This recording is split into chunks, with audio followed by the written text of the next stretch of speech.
Oh boy. Hi. Hi. So, in light of upcoming workload,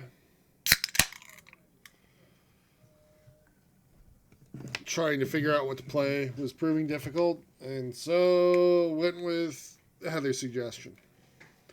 We're going to play Free Stars, the Quan Masters, which is the remake of Star Control 2 that came out, I don't know, 2024, apparently. I know only what Heather has told me about this game. Oh, no. Oh, this is going to be...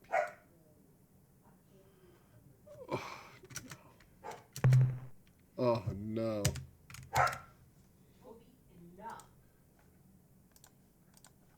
Let's see if I can get this set up right. I literally just got it running.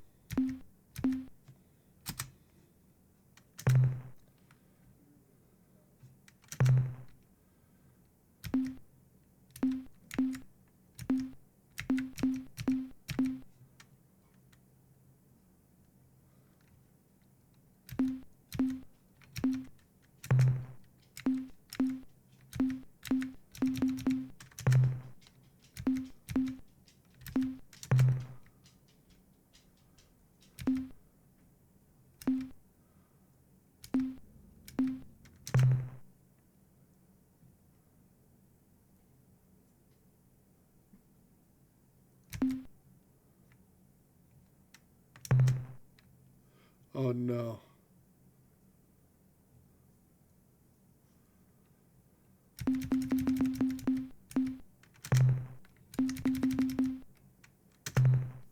Okay. Getting somewhere now.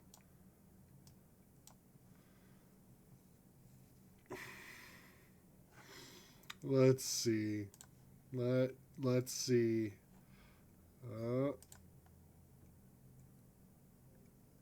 Turn that on.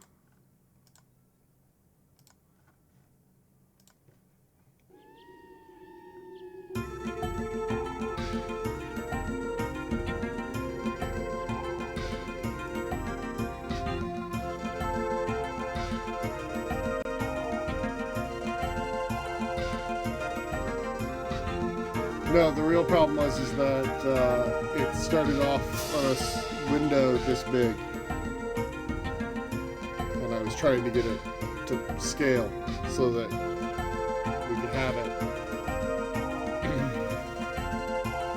Okay, this is the remake team, I guess. Here we go. We're gonna let these guys' credits roll. Then we'll skip the credits at the end. No, I just let it sit long enough on the title screen that it started playing the credits as it waited. And that's fun.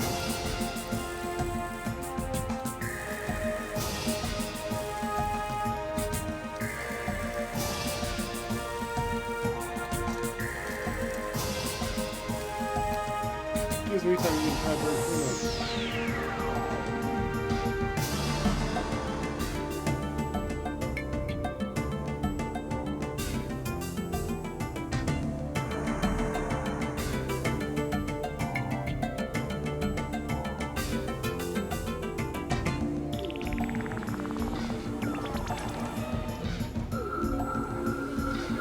Hey.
Oh.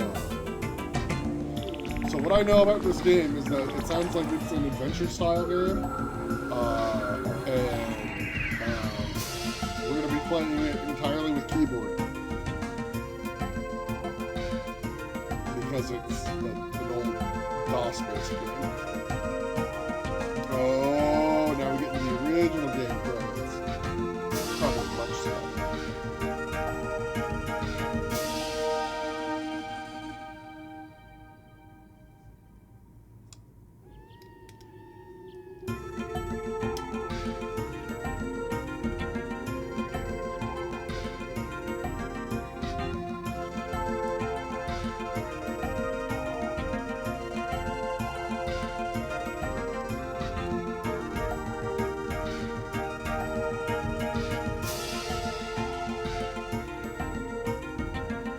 Run on a 3DO? Who the hell owned a 3DO? I only remember seeing those in stores. Never saw one in a person's house.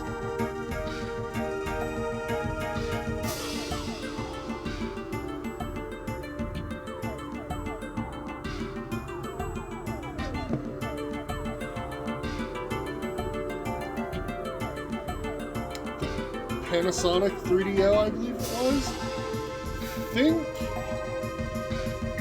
a video game console that ran on disc media before the PlayStation.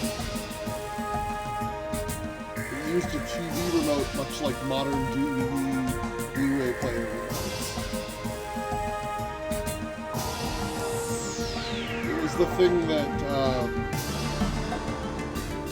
the really bad Legend of Zelda games were on, with like the really weird animation that everybody pretends never happened. It's like the only time Zelda has ever been not on a Nintendo-owned console.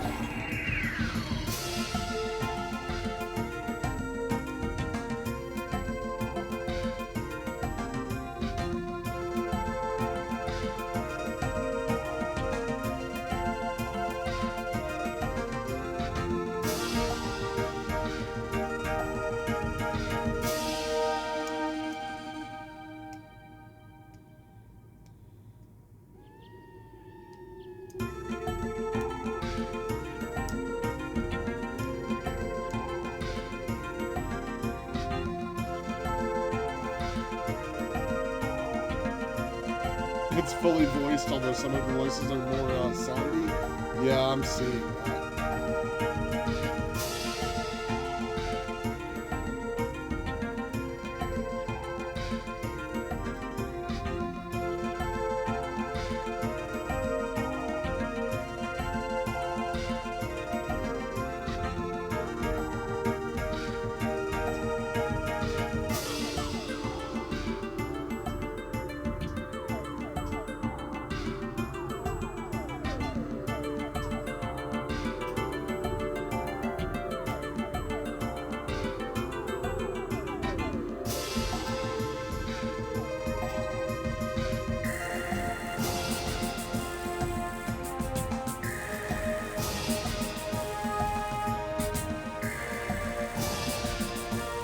I mean, like, hey, sometimes people have gotta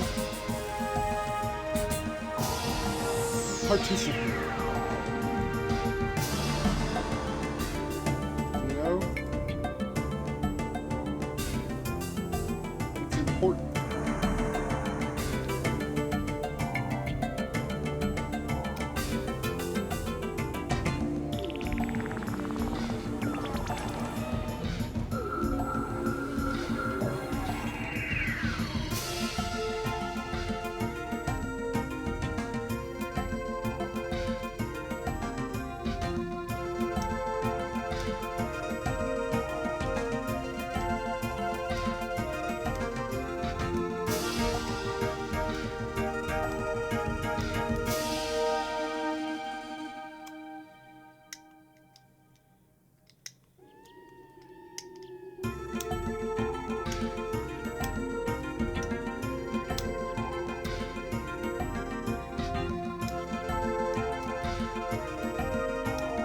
I've been told a lot about this game.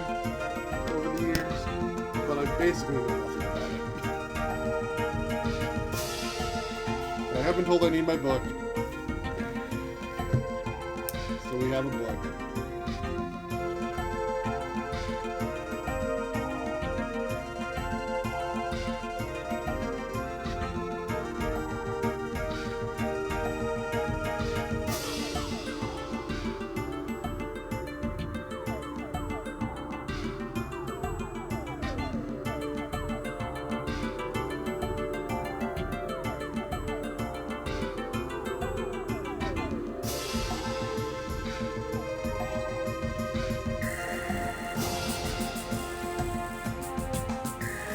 Coordinates and details.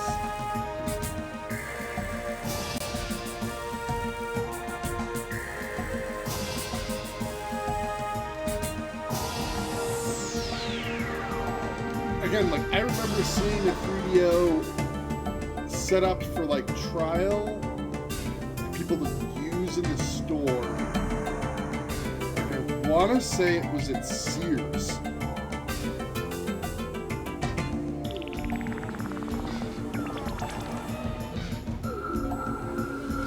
Maybe it was at a Fred Meyer?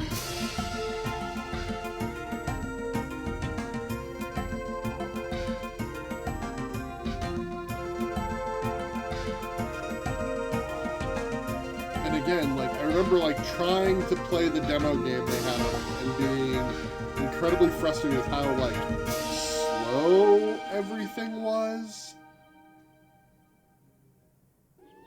Because you were effectively, like,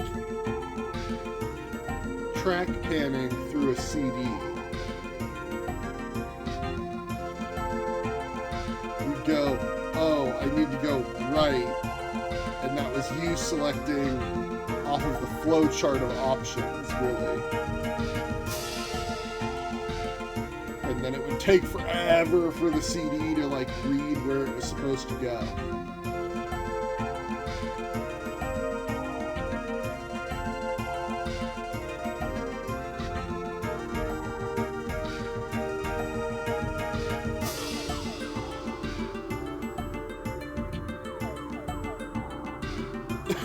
Got us 86 out of a restaurant in Las Vegas. We love her anyway. That's pretty funny.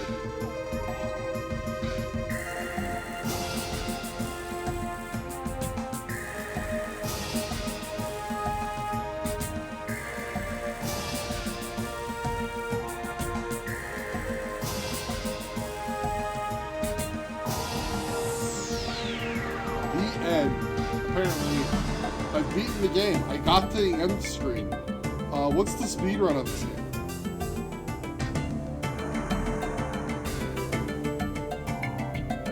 I'm just saying. I've got title credits. It says the end.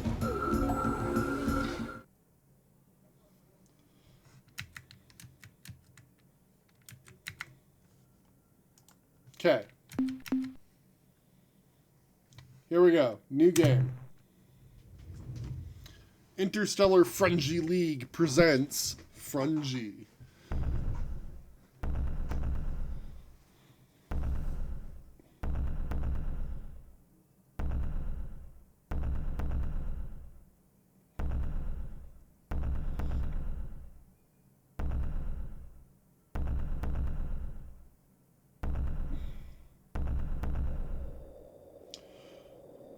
There were many great battles.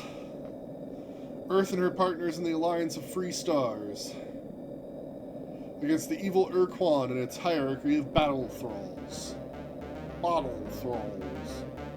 And the Quan were winning.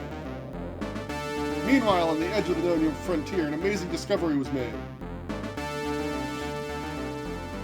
Far beneath the surface of an unexplored alien world,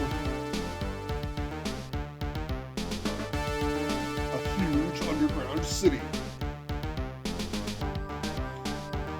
Filled with the technological wonders of an advanced alien race, the precursors. Oh, we've got precursors. Mark your bingo sheet.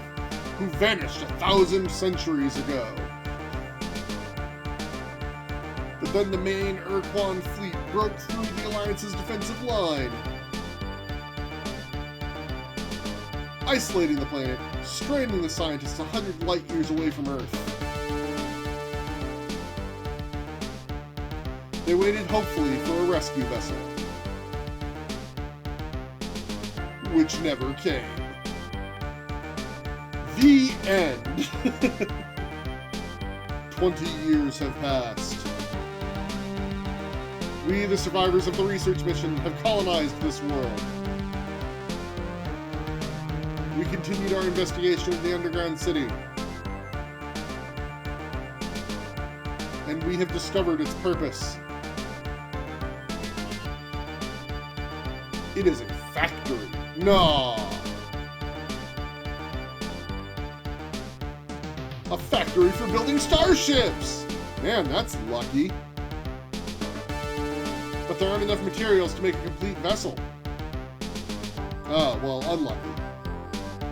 We can finish only the skeleton of one starship. But that must be enough. But you must captain the vessel and return to Earth. Quick question, what are my qualifications? I've never captained a starship before. To travel the great distance, you must push through into hyperspace. Find out what has happened over these many years. 20 years. It's been 20 years. Tell Earth of our plight.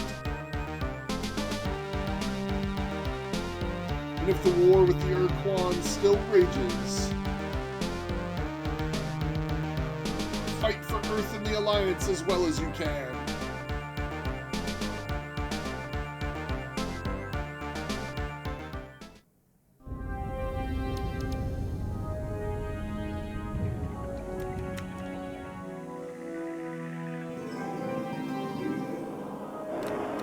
Oh, this is us.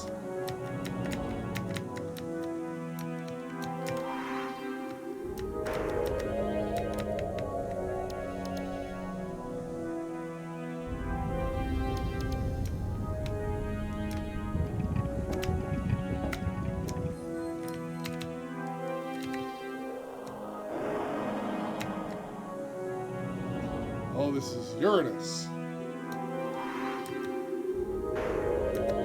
What if I crash into the planet? What happens?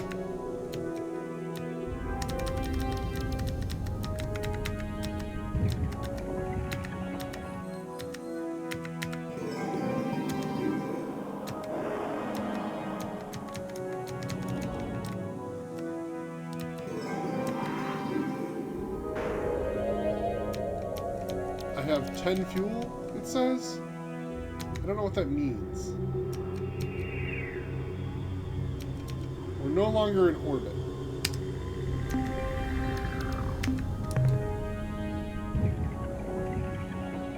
Oh boy. We're at Sol. I'm gonna write down these coordinates.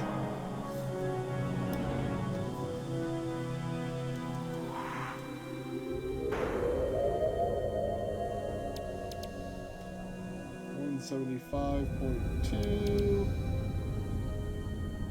145.0.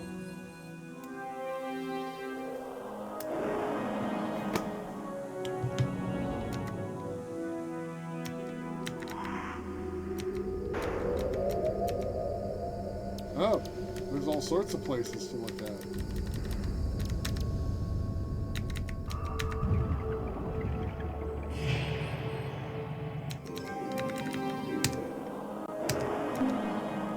Manifest. Cargo.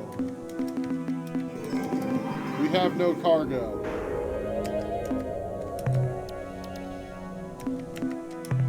We have no devices. We have no roster. Oh, wait.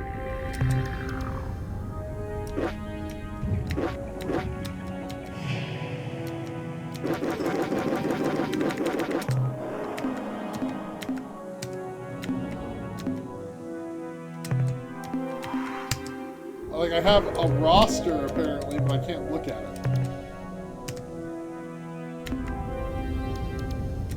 have no devices. We have no cargo.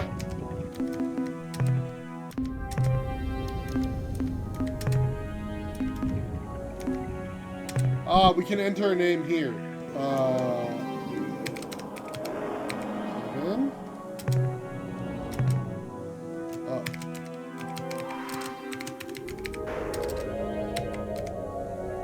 Kevin Brown. Flagship.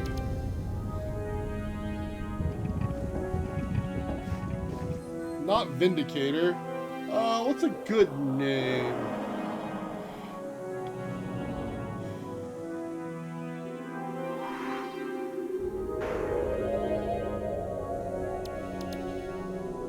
For a spaceship? Fluffy. Fluffy, really.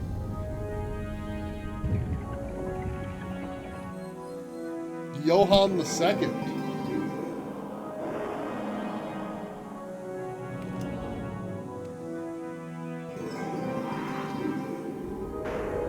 Badass Arena. Inordnance. Ooh. Culture style. Culture style.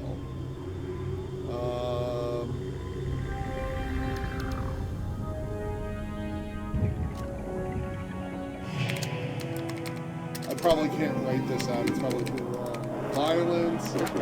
Yeah, too long. I wanted the name to be Violence Reciprocated.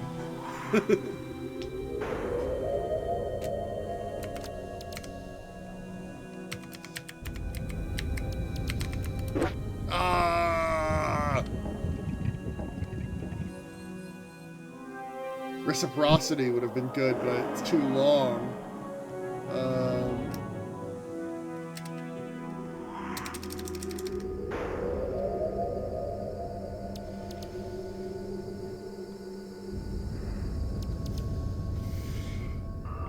First best hope.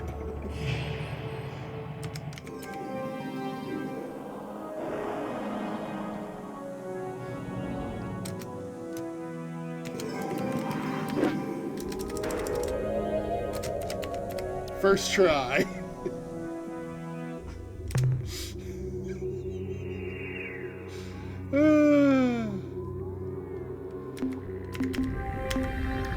Cyborg off. What's the cyborg? Cyborg on? Cyborg on plus plus? I don't know what that is. You know what cyborg is? Can anybody tell me what cyborg is?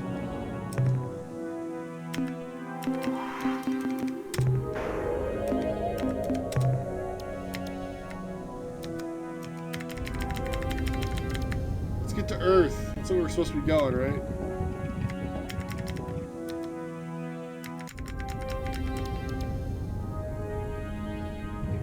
So that means that that blue planet there is probably Earth. And that's Venus. Oh, the combat plays itself.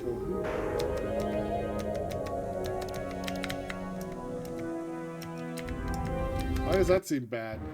Attention, interloper. Heed this recorded message. This drone vessel speaks with the voice and authority of Quan. You are trespassing within Quan space. This world, Earth, may not be approached for any reason, nor will hostilities against our orbital platform be tolerated. In addition, your ship does not respond to standard hierarchy identification transmissions, and is therefore deemed to be independent. This is not permissible. Only subservience shall be tolerated. This drone now leaves to inform the Quan of your transgressions. You are commanded to remain here and await the arrival of the Quan. Disobedience will be punished. Oh.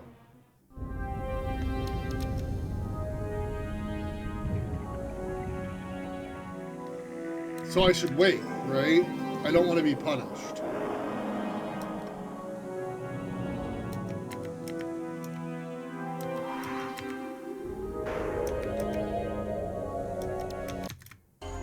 entering planetary orbit around the moon.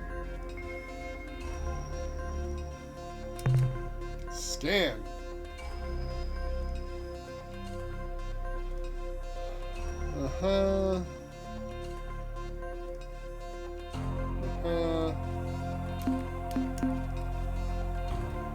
Auto scan?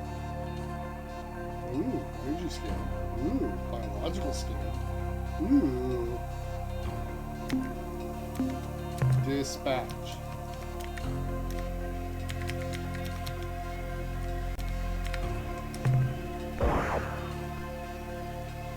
Hey, there's like a whole thing here.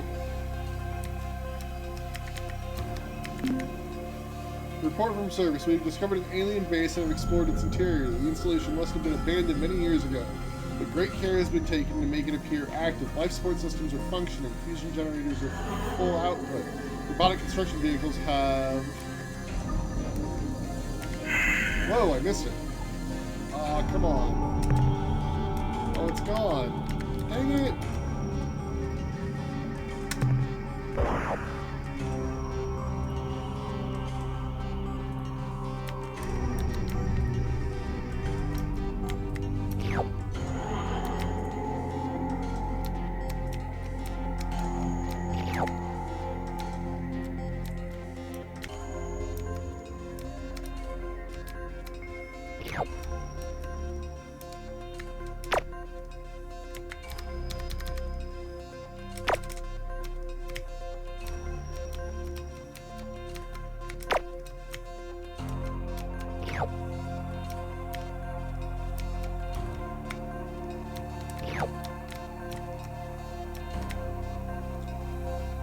Okay, I see.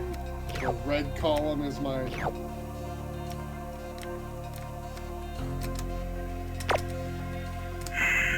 return.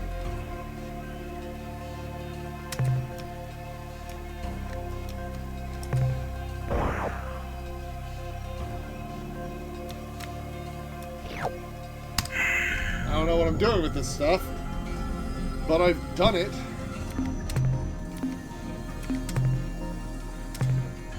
Alright, so we have 58 base metals and 25... No, that's just how much that's worth.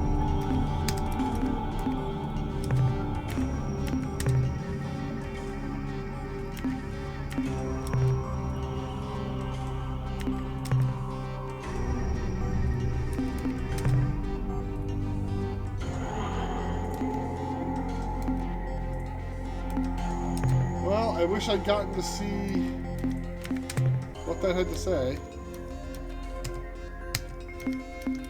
Navigate.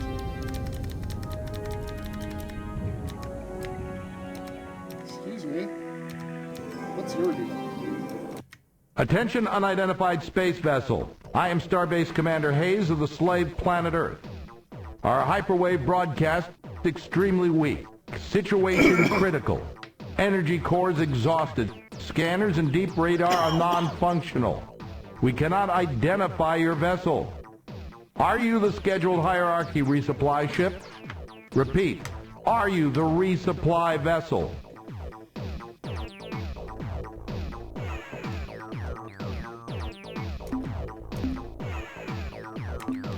No, this is the Starship First Try, but we stand ready to assist you. The Starship what? Never mind, look. We won't last much longer. Here's our situation. According to our oath of fealty to the Quan, we must maintain the starbase, but we have no space vessels of our own, and the shield prevents us from contacting Earth, so we're totally dependent on the Quan supply vessels for everything we need up here. We know there's a hierarchy base on the surface of the moon, but we can't contact them. The Quan were supposed to resupply the base at regular 5-year intervals, but we haven't received anything in almost 8 years. What we don't recycle, we can usually synthesize, but to do so, we need replacement radioactives for our generator energy cores. If you could bring us some radioactive elements, we can fabricate the cores ourselves. Are you willing to help us?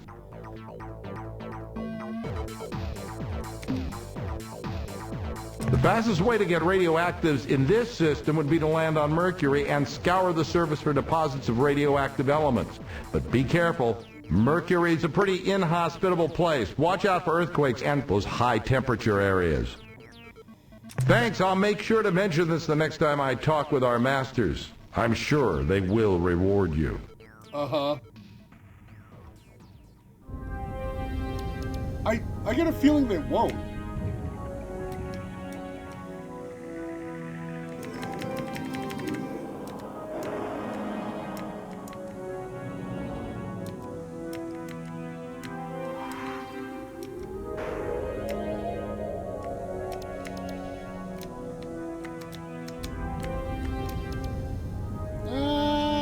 We're at Mars. We went a little fast. I don't know, maybe we should go to Mars real quick. Maybe there'll be something there for us.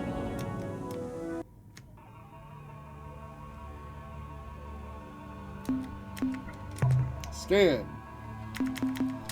Minerals, scan. Energy, scan. Biological, scan.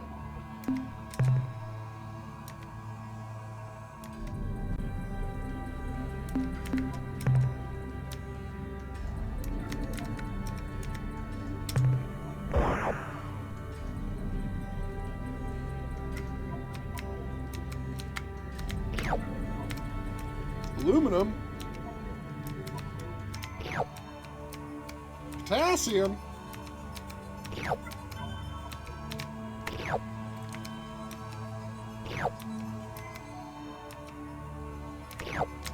Bismuth.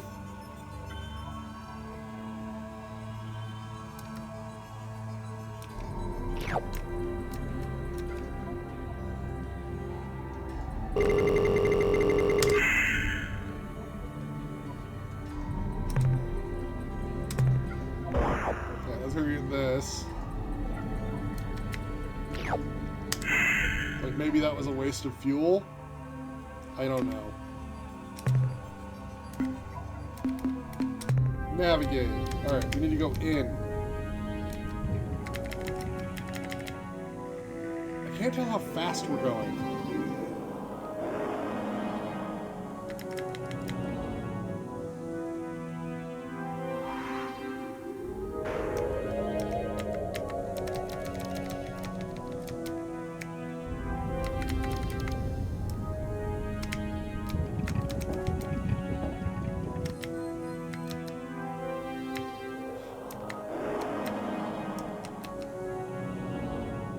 I'm guessing all of the launches down to the planet surface is using my fuel. Oh, this is slow and we're not in the zoomed out.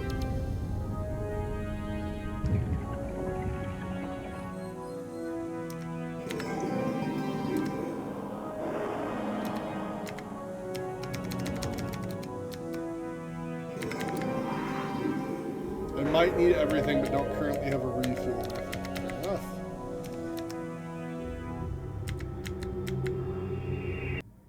Entering planetary orbit around Mercury. Scan. Auto scan seems like the smart thing to do because it just gets everything.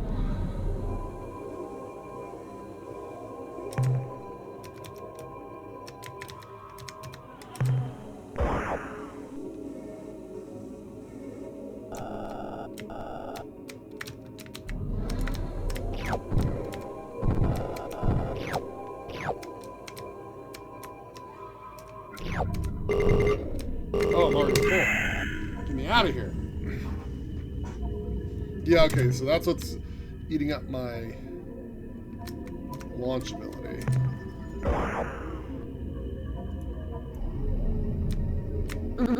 Ow! My ship!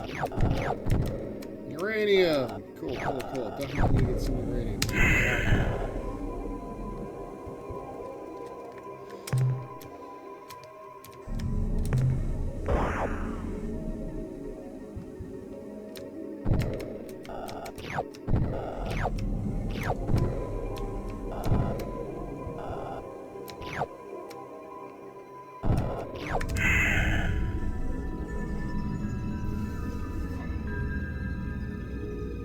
I don't have any fuel. But at the same time, like, maybe I need this stuff, and who knows if I'll ever be allowed to come back. Video games.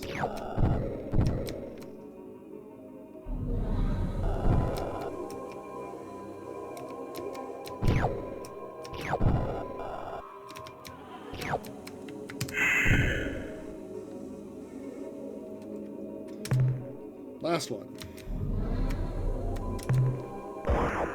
Maybe I go down to Venus. Check it out. Ow.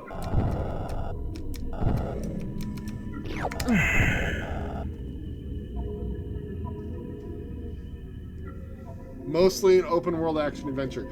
Do the minerals and stuff respawn?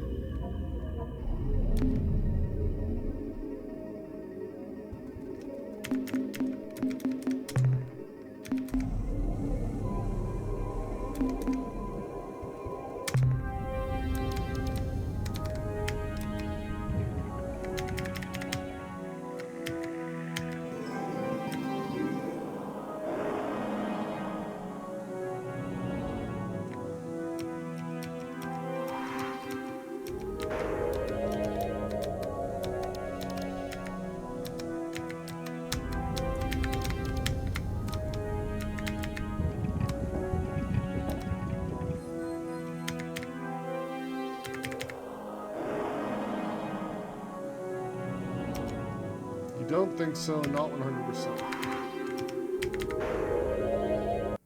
Did you find any radioactive elements for our power cores? We're initiating transfer of radioactives, Captain. Now, as soon as our engineers can refit the energy cores, that's much better. Power ratings are climbing, life support is coming back into the green. Deep radar systems and sensors are now online, and I can scan your vessel. What the hell kind of ship is that? Just who are you, Captain?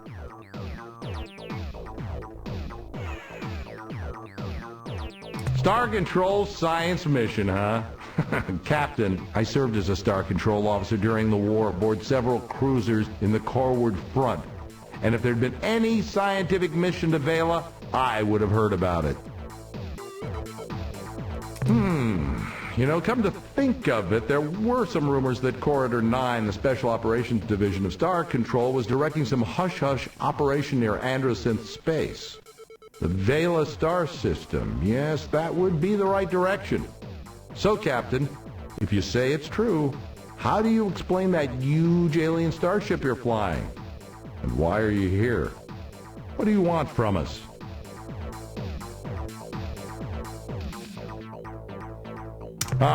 Fight the Quan. Win back our freedom. I remember having such thoughts myself once, long time ago. That was in the first years after the defeat, when it was still terrifying to look up and see the bloody glow of the pulsating slave shield overhead. Though day and night we gazed up at the impenetrable wall as though the sheer power of our hatred would pull it down. But over the years I spent so much of my time struggling, down on the surface, under the shield, and then later up here trying to keep the station alive, that I'd forgotten what it means to be free, to hate our Quan masters. And now here you are, in an alien ship of unknown power, offering me your assistance to fight against the hierarchy again after all these years. Captain, your offer is intriguing. It's tempting to think that with your advanced precursor technology we can somehow crack the Earth's slave shield and reassemble the Alliance to attack the hierarchy. And this time, win the damn war. Consider the consequences if you should fail. The Quan won't just punish us here on the station, they'll exact a gruesome retribution on the surface below as well. Before I commit this station to helping you attack the Quan and accepting the risk of annihilation if we are defeated, I have to make sure that you and your ship have what it takes to oppose the hierarchy. I'll make you a deal. If you can eliminate the alien base on the moon and get rid of that threat at least, I will seriously consider your offer.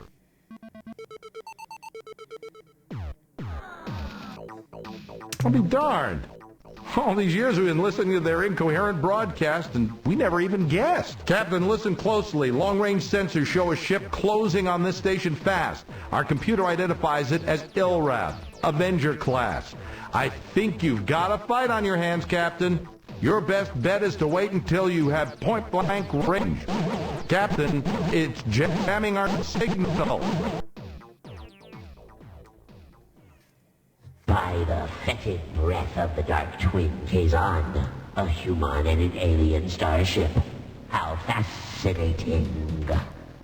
When I intercepted that Quan drone and learned that an unidentified starship had approached Earth, I never expected to find such a remarkable vehicle in the hands of a human. Humans are prey animals, weak and helpless. But here is a human in an armed starship, and therefore in direct violation of the oath of fealty. I am sure our masters, the Quan, will punish Earth most severely for this treachery when I present them with the twisted wreckage of your ship and your many charred corpses. I lost 8 crew, huh?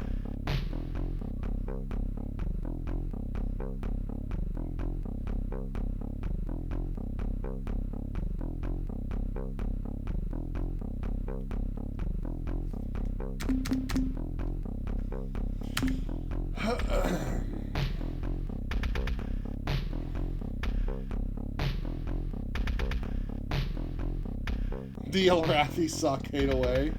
Well, I don't know that. I'm just taking your word for it.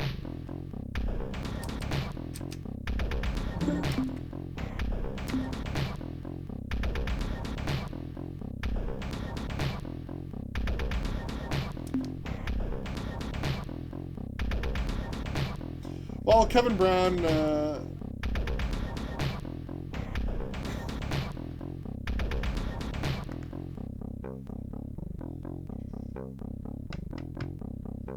I have no fear of you, feeble mammal. Though my ship lacks a functioning cloaking device, and many of our crew are dead, my gods Dogar the Black and Kazan the Unseen have personally confided to me that they despise you humans, and that they will help us to kill you all.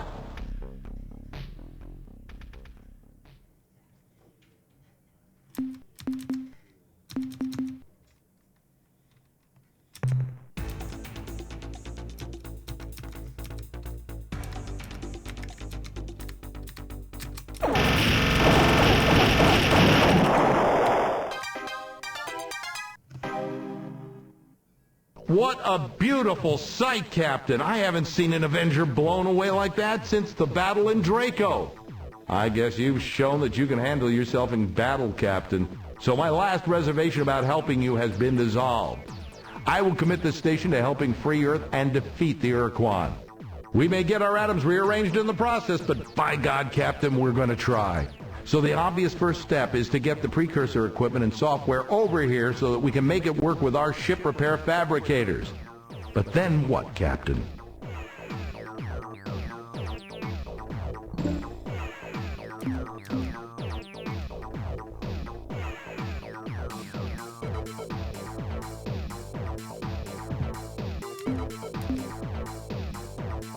A sensible plan, Captain. Let's get to work. Good luck. By the way, Captain, I think we need a name for this new alliance we're going to forge. And since it was your idea, it's only fair that you get the honor of naming it. So, what will it be?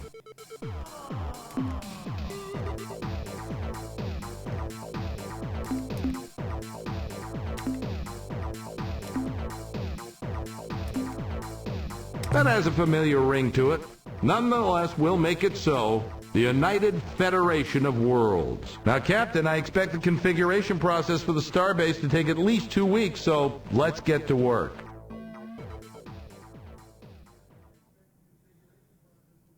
I have good news to report, Captain. We have successfully integrated the precursor technology from your ship into our fabricator system, and as you can see, we've already begun minor repairs on your ship, patching up some of the micrometeorite holes.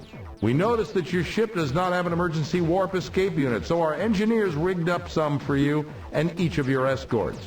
Now, you should be able to escape from a bad situation with the touch of a button. But there is a cost, however. The unit gulps up 5 fuel units each time your precursor ship uses it. Also, we now have a limited capacity to make modifications to your ship, to refine starship fuel, to build additional combat ships, and to train new members of your crew for the flagship and any ships you acquire for your fleet. Captain, I know you're eager to get to work, so I'll be brief. If you have any questions how this starbase works, what resources we need, or just some background information on the galaxy, don't hesitate to ask.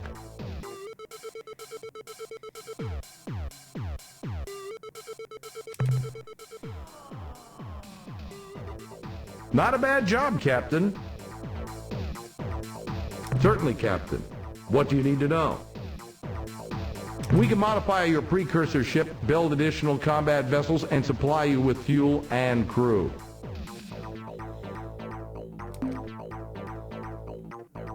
This base is designed to service hierarchy ships. Fortunately, your flagship uses the same stabilized antimatter technology as hierarchy vessels and will be able to synthesize what you need. However, due to the size of your ship, we'll have to produce vast quantities of fuel, which will be a substantial drain on our resources. Our engineers and precursor specialists agree with the scientists from your world that your starship was designed to be a workhorse vehicle, which can be easily reconfigured for different missions by adding or swapping self-contained equipment packs, which we call modules. The modules we can build right now are thruster units, which make your ship move faster, attitude jets, which allow you to rotate the ship more quickly, crew pods, which provide life support facilities for up to 50 additional crew members, storage bays, which increase your ship's cargo capacity for mineral resources, fuel tanks, which hold an additional 50 units of fuel, dynamos, which feed energy into your combat energy batteries, improving your weapon's rate of fire, and last but not least, ion bolt guns, combat weaponry, the exact function of which depends on its location aboard the ship. When put in the first or front module slot, it fires a single shot forward.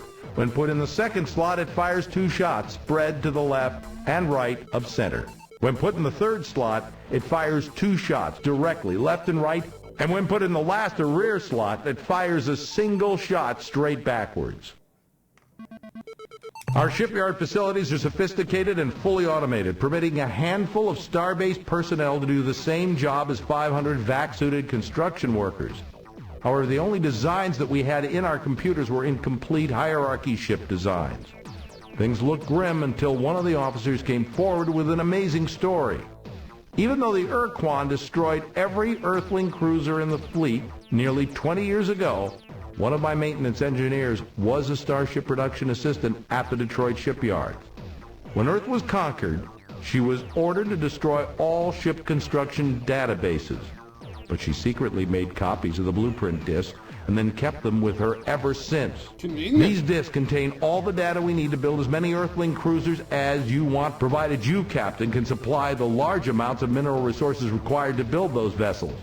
In theory, Captain, we could build alien starships here if we had designs for them. However, it's a well-known fact that alien vessels just can't be flown in combat without native starship captains at the helm. We have almost 2,000 highly motivated, skilled professionals aboard this starbase, and every single one of them wants a berth aboard your starship. However, each hand we lose to your ship means less manpower here at the starbase, and this is reflected in the crew RU cost. As long as you don't lose too many crew members to combat or planet exploration, the RU cost will remain static. But we have only so many warm bodies on this starbase, and if your needs for crew grow beyond a certain point, the cost could increase dramatically.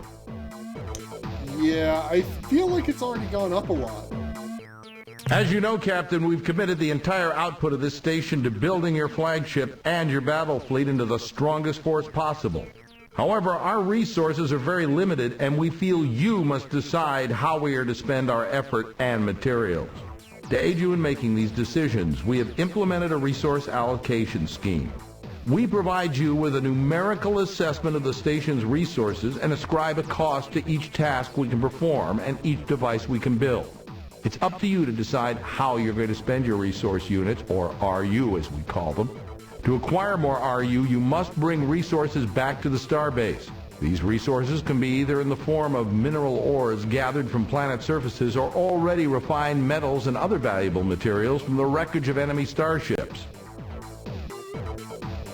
The most straightforward way you can accumulate resource units is to bring mineral ores back to this starbase.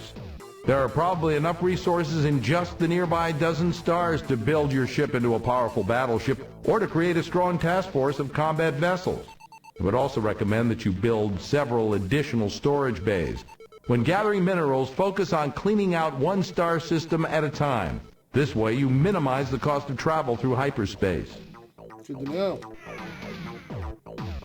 While I respect your search for abstract knowledge, frankly, Captain, in our present circumstances, I see little use for such data here. Perhaps you can make use of biological information elsewhere. What else can I tell you? What aspect of history, Captain? Which group of aliens? Oh my god! Okay, which race?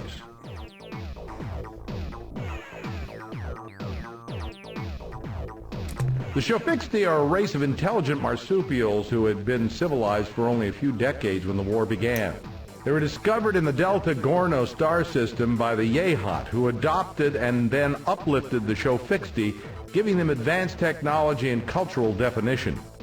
Shofixti are noble and fearless warriors, Captain. In addition, their incredible fecundity and rapid maturation rate kept Alliance ranks solid even at the worst part of the war. You know, I once flew as an observer aboard one of their ships on routine patrol. We never saw the enemy, but I could never stop thinking about the glory device it had strapped to the bottom of its hull.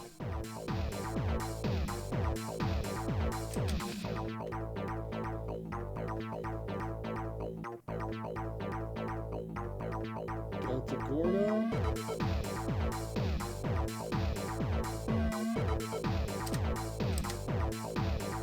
The Yehat are a race of ancient warrior clans that have been traveling the stars for many centuries. The clans are highly competitive and sometimes even wage war on each other, but the clans are all loyal to the Queen and her royal family, known as the Veepzeeps. The Veepzeeps have been in power for over 2,000 years, and it is said that during their rule, the Yehat never lost a battle. And yet they didn't win. I'd like to think I'm not a bigoted person, Captain, especially when it comes to allies, but there's just something about those Arielu that gives me the creeps. One thing I'll say for them, though, they possess some technique for moving really fast through hyperspace. They never let us know what it was, but sure beats the pants off our fastest ships. The Chenjesu were leaders of the Alliance, even though they refused to accept formally the title. I don't know if their silicon-based biology is just plain superior to our old carbon models, or if their fantastic intellect were the product of an ancient, peaceful culture. Whatever the reason, I'd rather be taking orders from a Chenjesu than any other life form, absolutely. One of the more amazing things about them was they never used hyperwave communicators. They could send messages naturally, and their natural hyperwave receptors were much more sensitive than even our best units.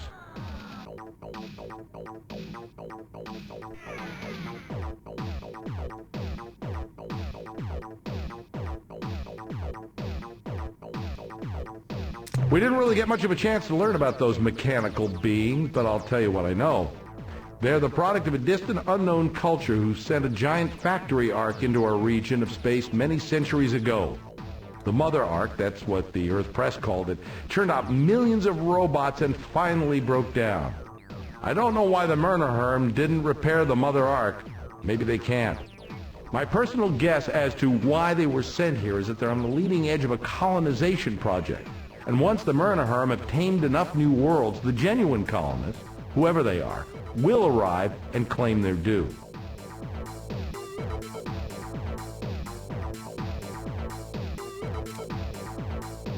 Most raw recruits saw the Siren as nothing more than warm, breathing pin-ups. Warm they are, and yes, they do breathe most magnificently, but Captain, they are far more than simple joy units. The history shows the Siren established and maintained a peaceful culture from their Bronze Age through their discovery of starflight. Before their planet was destroyed in a horrible cataclysm, their world was an Eden. What other group of aliens are you interested in? Which species?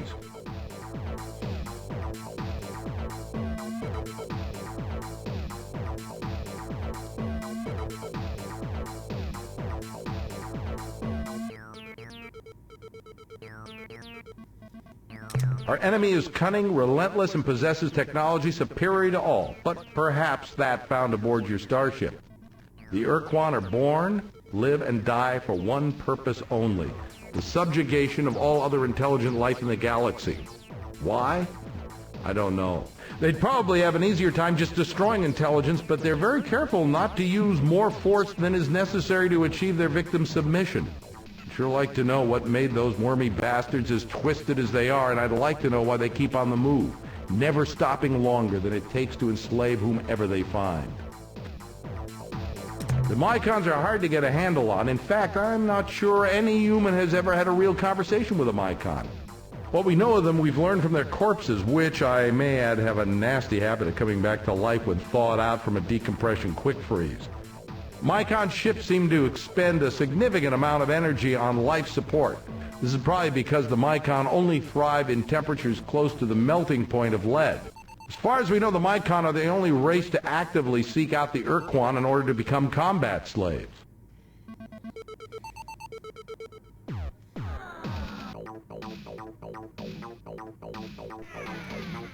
Imagine facing a cowardly, mobile clam armed with a howitzer, and you've got a good idea of what it's like dealing with a Spathi.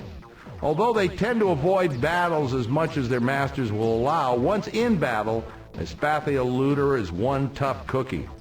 I once heard a rumor, though I don't like to believe in it myself, that a rogue band of courageous Spathi broke away from the main Starfleet, painted their ships black with bright red stripes, and formed the Black Spathi Squadron, dedicated to performing brave and hostile deeds. Like I said, I'd have to see it to believe it.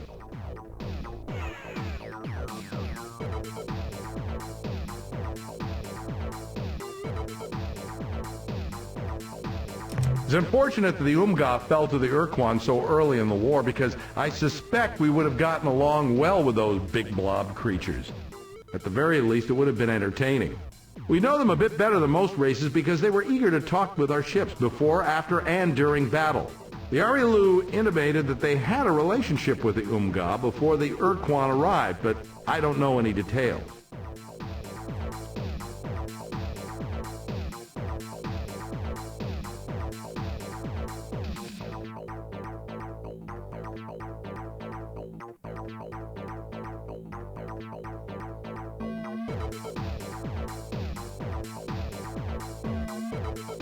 When I was flying combat missions along the Corward front, there was nothing we feared more than the Androsith hit-and-run squadron.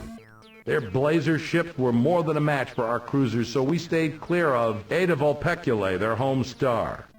In addition, I think each of us aboard the ship knew deep down in our hearts that the Androsith had a damn good reason for hating us. Our grandparents had kept them as slaves for nearly 50 years.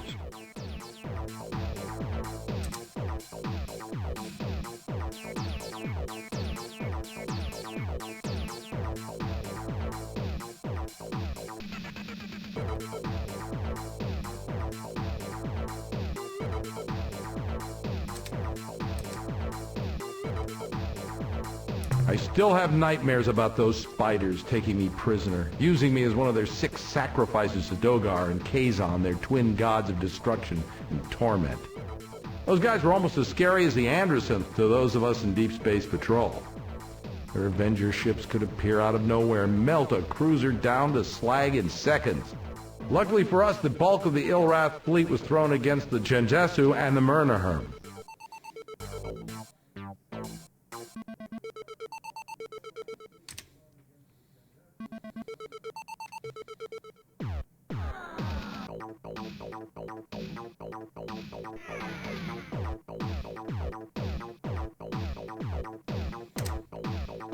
The Starship Far Voyager under the command of Captain Jeffrey L. Rand encountered the Vux near Beta Mira. Although the details are hazy, it's generally accepted that Rand offended the Vux starship commander with an inadvertent insult.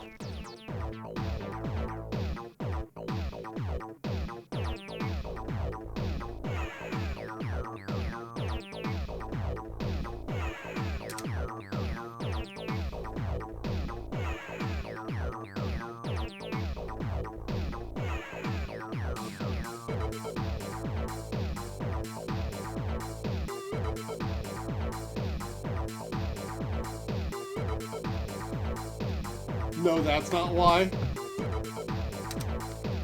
What other group of aliens are you interested in? None that we had made formal contact with. The Chen Jesu implied that they had met two other star-faring species, one near the Gickless constellation and the other directly coreward from Procyon. The Arilu Lalile once mentioned having some fun with an alien race in Draconis, but like so much else with the Arilu, they never revealed the whole story. I'm sure there are hundreds more alien races in our galaxy, but beyond what I've told you, your guess is as good as mine.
Would you like information on any other aspect of history?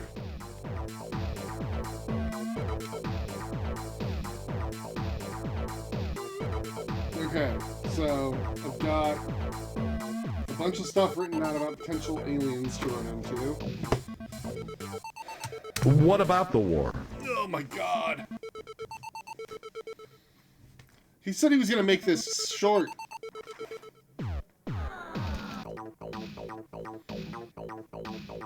Earth got involved late in the game in 2112 when the Chen Jesu arrived in our solar system for the first time.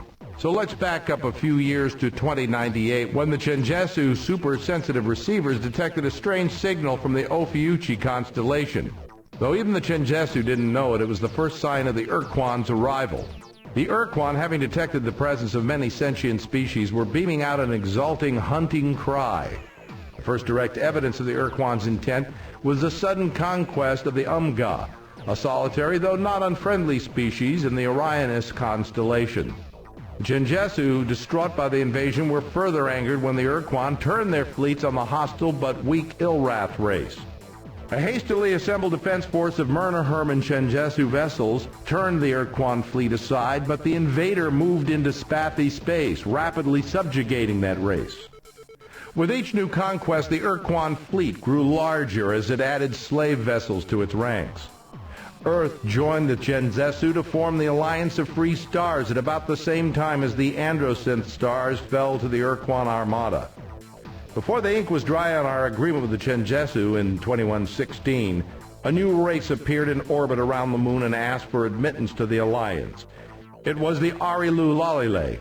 The timing seemed unusual, and the Arilu were definitely weird, looking like saucer men from Mars, but we were too busy cranking up our mothballed heavy industry that we really didn't pay it much attention at the time.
Yeah, this is the longest conversation tree because it's an early sci-fi game and this is what they're about.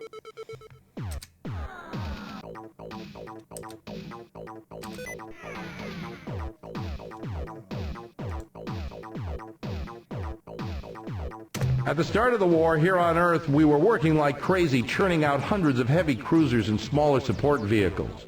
The Urquan were busy too. Unbeknownst to us, they had moved down towards the Luton Star Group and were attacking the Vucks, who only the Yehat knew existed.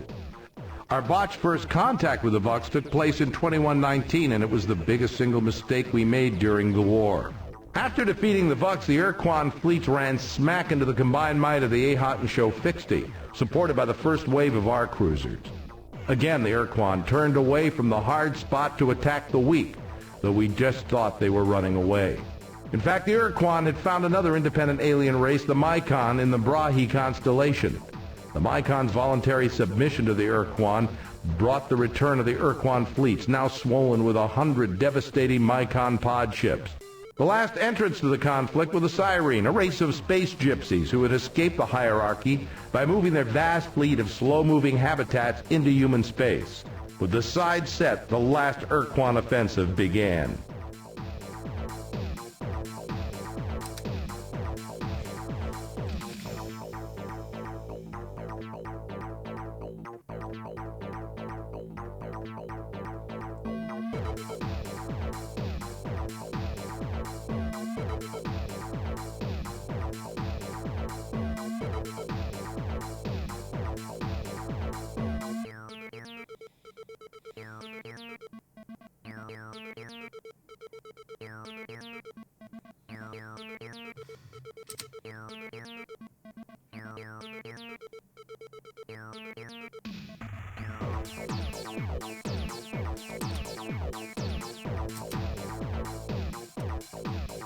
The Urquan came roaring through Vux space and tried to push past the India and Mira star systems. Their onslaught was barely repulsed, and our counterattack made hardly a dent on the hierarchy forces, but we held the line. The coreward front remained intact. Over the following 10 years, there were many great battles between the combined Alliance Starfleet and the Urquan and their hierarchy of battle thralls. Then in 2134, a dramatic shift in the balance of power took place. This must have been about the time the science research mission was sent to the planet of Vela. Our fleets were pushed back from the Indy-Mira line beyond Raynet. Holding Rigel caused grievously in Chenjesu forces, and the Urquan, recognizing this weakness, shifted to focus the brunt of their forces on Procyon. That was the last we heard from the Chenjesu and the Murnaherm. A few weeks later, waves of ships hit us from all directions. When Ceres Station, our outpost on the asteroid belt, fell to the hierarchy, we knew we were beaten, but we fought on anyway. 3 days later, the Urquan vaporized our last remaining laser forts on the moon, and the dreadnoughts took up geosynchronous position above Rome, Moscow, Beijing, Tokyo, London, Buenos Aires, and Washington. We'd lost the war, and we knew it. But the Urquan decided to make it real clear. And that's why if you check any of our most recent maps, you won't find Buenos Aires.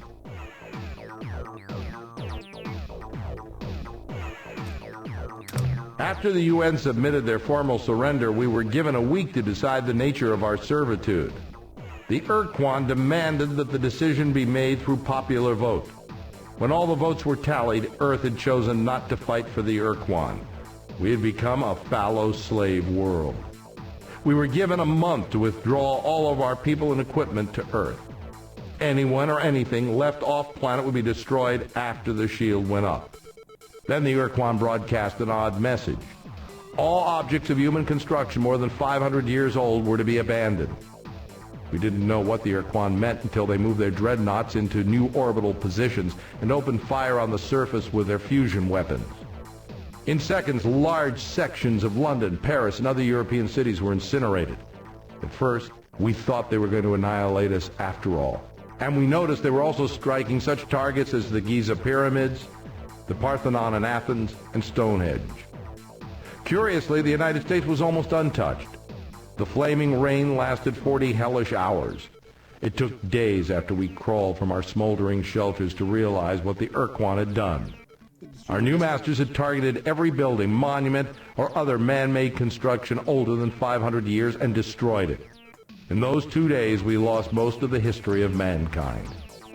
In some cases, the Urquan destroyed places we did not even suspect were significant.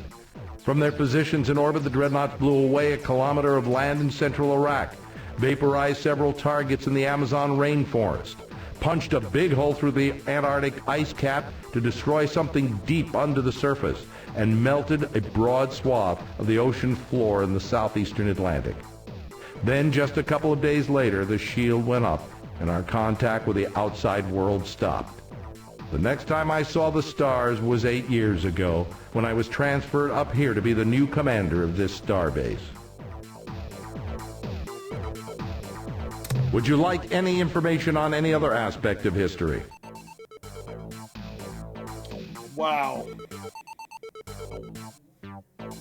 We have some data on this subject. What do you want to know about? Hell, you probably know more about them than I do, but here goes. About 200,000 years ago, when our great-to-the-nth grandparents were just starting to play with stone knives and bearskins, a star-faring species suddenly appeared on the galactic scene and spread like wildfire. We found evidence of their presence just about everywhere, from an orbital platform on Alpha Centauri to a stack of data plates in a cave on Pluto to some nameless widget found in a voodoo shop in New Orleans. And we never found a precursor body or even a picture of one. We can conjecture what they look like by examining the scale and layout of their equipment. Such an analysis indicates they were giants, say 5 to 8 meters tall and twice as wide. I don't know if they looked more like a brontosaur or an elephant. Anyway, about 3,000 years after the precursors made their dramatic appearance, they vanished. Poof! As far as we can tell, it took less than a decade to happen.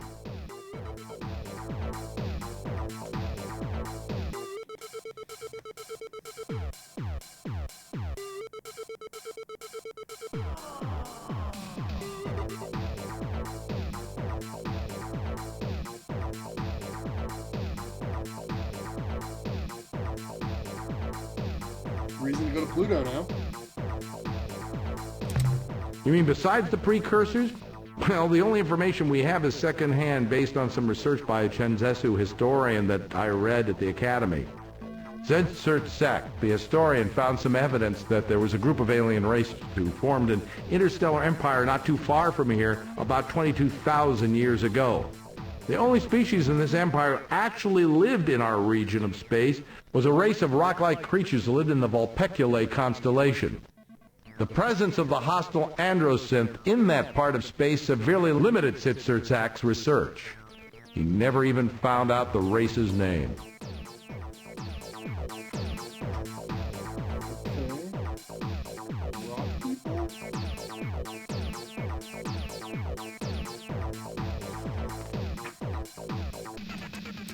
Yes, there is. Aside from the precursor relics we have found on Earth, often in museums mislabeled as modern art, we've discovered disturbing evidence of much more recent visitations. Perhaps you're already aware that during the mid to late 20th century, there were unaccountable UFO sightings as well as dozens of reported encounters with alien life forms. Although we can discount many of the reports as wishful fabrication or traumatic translation, the military authorities of the time kept a secret record of the incidents which were legitimate. In each such case, the aliens are almost identical in appearance. They have white skin and minimal facial features except for huge almond-shaped eyes, which are often described as glowing or luminescent. This description fits almost perfectly the Arielu Lalile. In most of the legitimate encounters, the people involved describe being physically examined or modified by the aliens. In some cases, unusual pregnancies occurred, and in almost every instance, there were repeat visitations as though the Arielu Lalile were doing checkups on their subjects. We never got the chance to confront the Arielu Lalile about what they did to us and why. I wonder if we ever will. Would you like information on any other aspect of history? Arielu Lalile.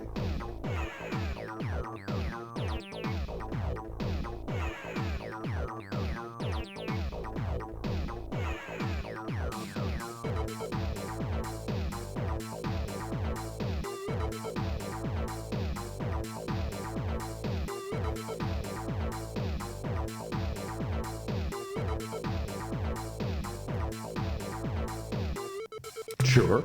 Anything else? Can you be more specific? If you have the patience, I would recommend you spend several months or even a year gathering mineral resources. You can find such minerals on almost any planet's surface, but the quality and density will vary depending upon the type of planet you're on. Base metals are probably the most common materials you'll find, but they aren't particularly valuable. You can find rarer precious and radioactive elements on metal-rich worlds such as Mercury. An old miner once told me that you could tell the relative quality of a planet's minerals based on the planet's color as seen from space. To remember the color sequence from good to bad, the miner had a mnemonic that went something like, "Very young orangutan could grow bananas perhaps rather well." It is also the case that mineral yields will be better at hotter stars. Temperature is related to the size and color of a star.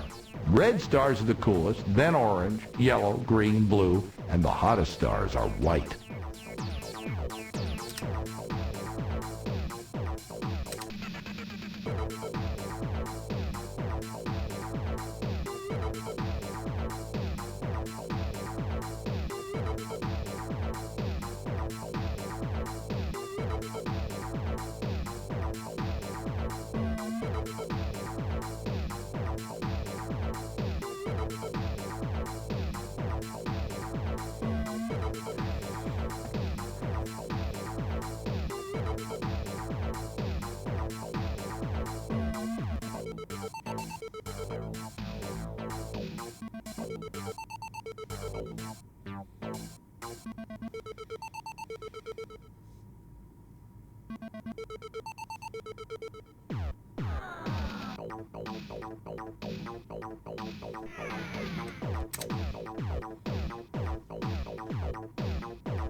So violet, yellow, orange.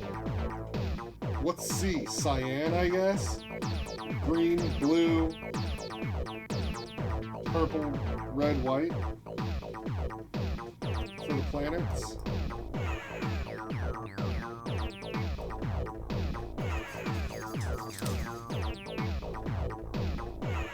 That all depends on whom you meet, doesn't it, Captain? Well, in all seriousness, if you encounter the Ilrath, Bucks, Androsynth, or other hierarchy battle thralls, I wouldn't hold out much hope for a peaceful encounter. So if you feel you have the advantage, attack. The resources you will scavenge from the enemy's wreckage are well worth the effort. If you can find Alliance races who are in a position to help us, then you must convince them to join with us. Their assistance may be crucial to our success. Let's see. You need to build up and balance the strength of your flagship. I would add thrusters up to, say, 5 or 6. Speed is essential in combat, but it would also pay off over the long haul in hyperspace. And if you prefer to avoid confrontation, nothing beats a great pair of legs.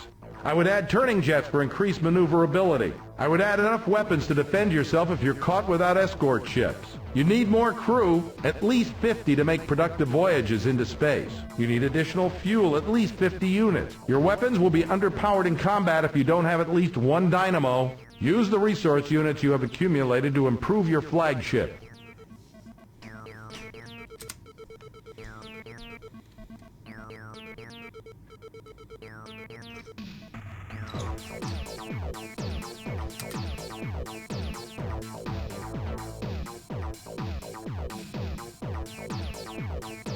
Well, of course he's repressed. He's been enslaved on a space station without resupply for 6 years. Or whatever it is. Captain, I wish I had an easy answer, but I don't. The only way I can see of liberating Earth as well as the Alliance allies is to destroy the Quan and their armada of battle thralls entirely. To defeat our enemies, we will need awesome strength, both in your flagship and the fleet, as well as the assistance of powerful new allies. Though combat will be unavoidable and sometimes necessary to achieve our goals, I'm certain your wits will be at least as important as your weapons. You'll need to explore this region of space, gathering resources and information wherever you go.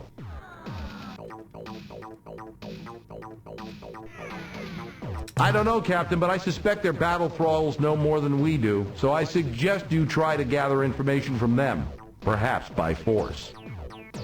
At first, your ship will be far too vulnerable to permit frontal assaults on the Quan. Even when your ship is at full power, we're faced with the reality that the hierarchy has thousands of ships. You cannot win the fight alone, Captain. You need allies. Also, towards the end of the war, when the hierarchy broke through the Corward front, we heard rumors that the Quan had unleashed some kind of super weapon which was unstoppable by normal means. You need to find out if that rumor was true, Captain, because if the Quan do have such a weapon, we'll have to find some way to stop it, or all our efforts are for naught. If you encounter an unknown alien race, proceed carefully and diplomatically. We need all the friends we can get, and we certainly can't afford any more enemies. Remember, Captain, with your precursor starship, you hold awesome power. But there will be situations when dealing with an alien race where a carrot will serve better than a stick. But first, you must determine what carrot the alien wants. You need to accumulate enough resources so we can build up your flagship and assemble a strong fleet. I'd also recommend that you acquire blueprints for other more powerful ships than our trusty cruiser. I suspect that aliens will not give you such prints unless you form an alliance with them. What else can we discuss? What else can I tell you? Okay. That's all of the information. Fine. Is there anything else you need? Return soon, Captain.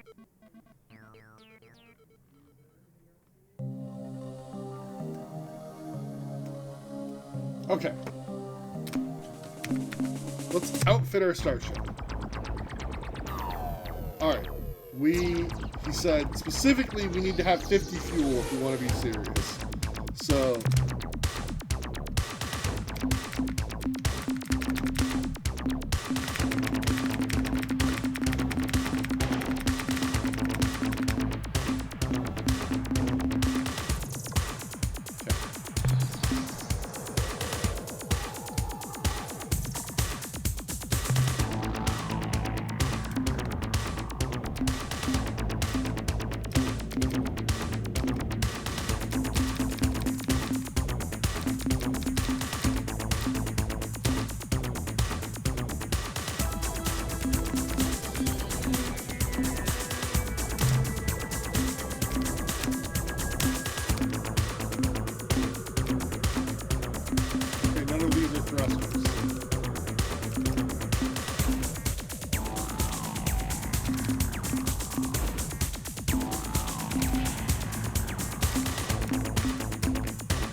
Can I not hire more crew? Oh, I guess let's save, because absolutely this game is one of those.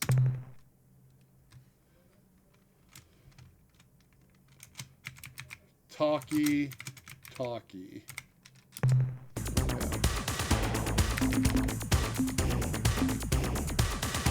need more crew. How do I get more crew? Ah, here we go.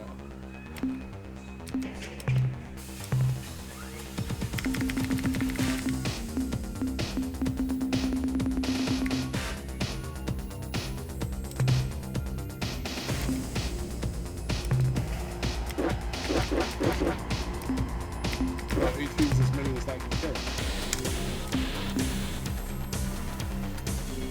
Okay.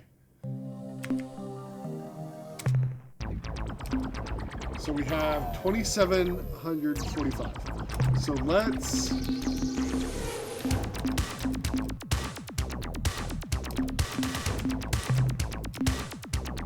put in another storage bay.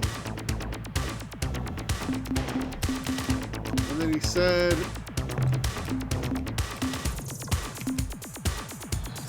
I don't have enough for that. I have enough for a storage bay or another fuel tank. How much can a storage bay hold, I guess? Let's have a third storage bay.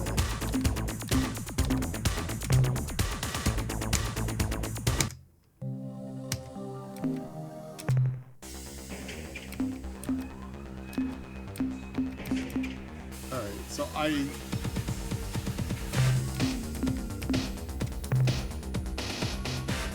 could build another Earthling cruiser.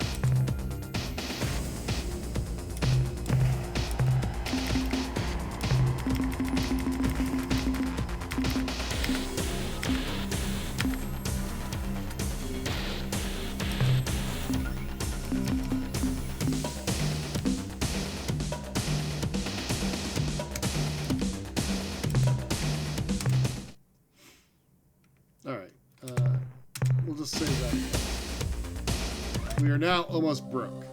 So, let's depart the starbase. Now, there was more talk about there being something else on the moon? Did I miss something on the moon?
Coming down here was a waste of fuel.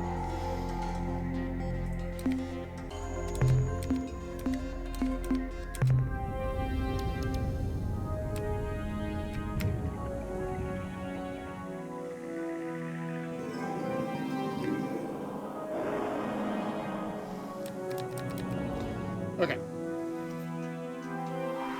So, we have a yellow star.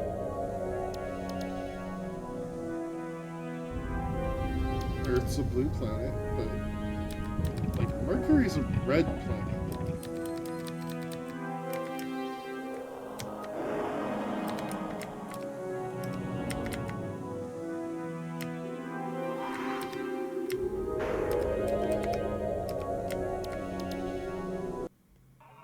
But Venus, being green, supposedly has better minerals than Mercury?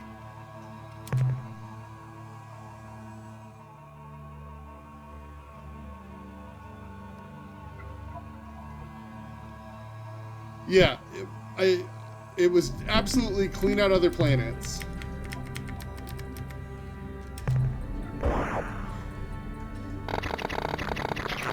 boy, that's a... Oh, my crew! Oh, they're dead.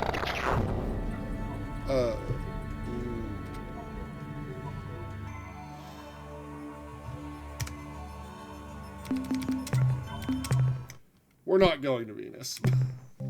I've changed my mind. And we don't have any reason to go to the moon, because blowing up those things didn't do anything for us. So we need something that's going to survive that stuff. Yeah, I guess let's go out to Pluto and see if there's a precursor thing there. Because we went to Mars, we went to Mercury, we went to Earth. Well, we can't go to Earth.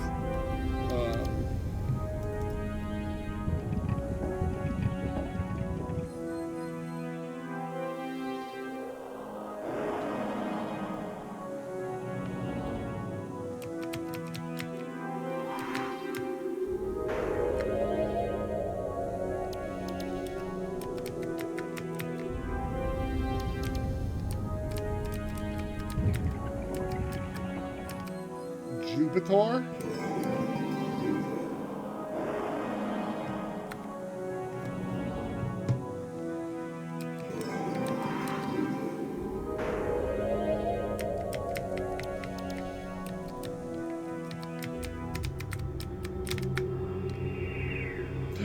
We get to go to the moons of Jupiter? Nice.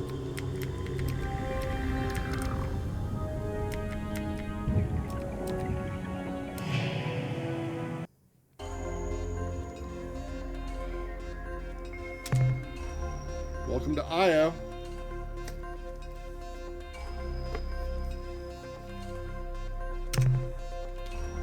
Well, there's minerals.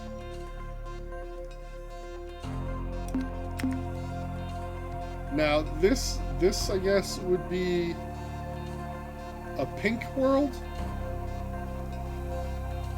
Is that the classification we'd go for here?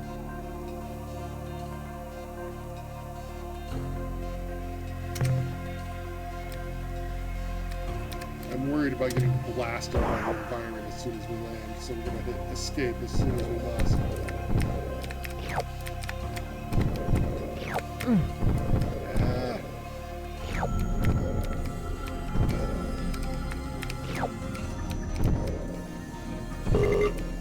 Oh, get me out of here. We're full. We're full. Get out.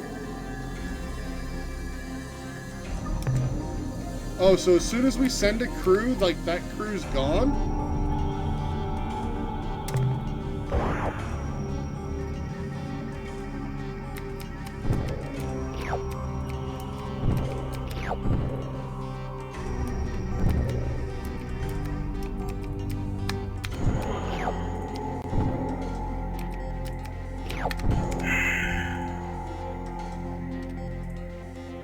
No, I just lost 2 crews somewhere. What happened?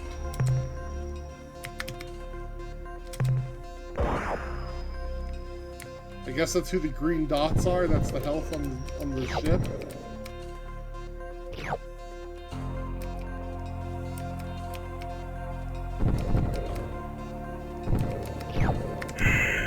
out of here.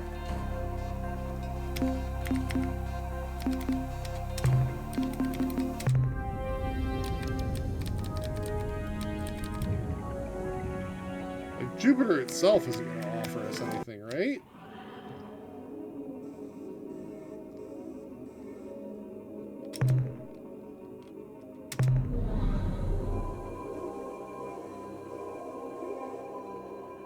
Nothing on Jupiter. That's great.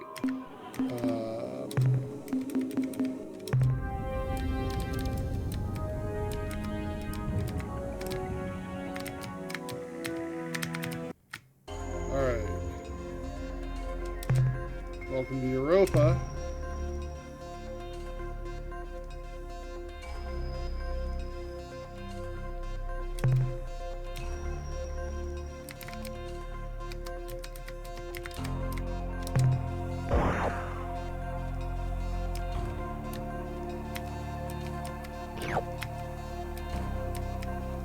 Oh, this isn't so bad.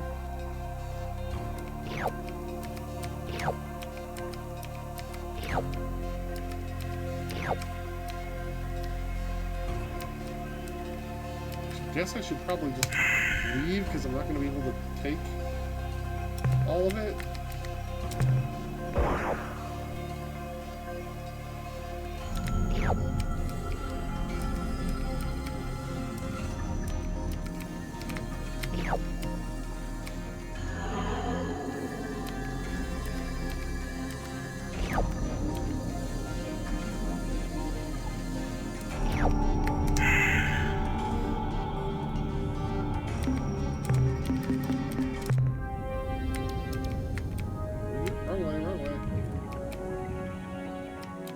So Violet's gonna be real scary is what I'm hearing. And then some worlds are just scarier because some worlds are scarier.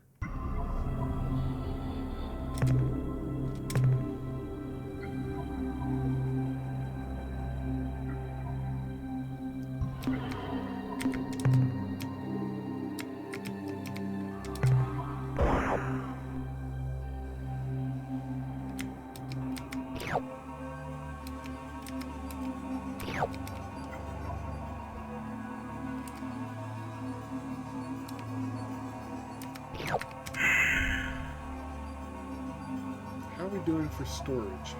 Is that what these are? I think so.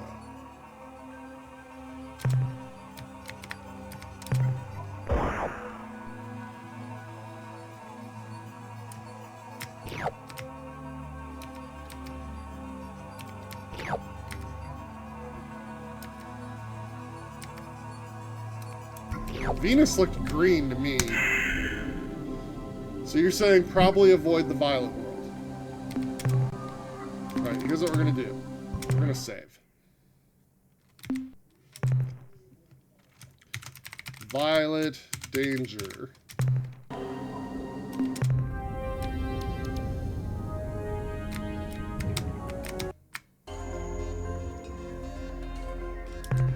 Welcome to Callisto.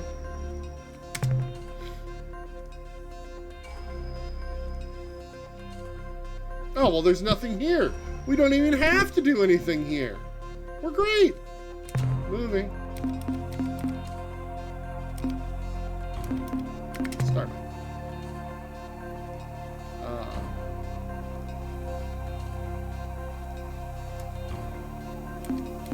Navigate. Okay. So, as I recall, Saturn was up this way.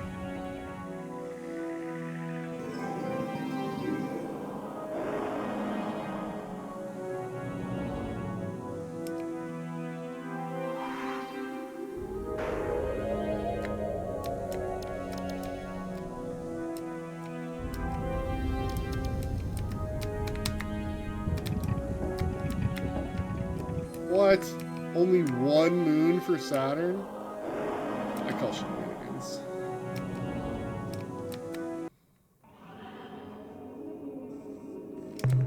Welcome to Titan.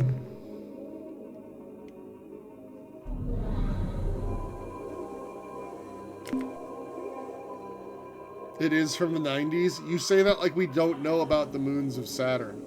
Anyway. Dispatch. Pick up 4 of them this way. Oh no. No, stop.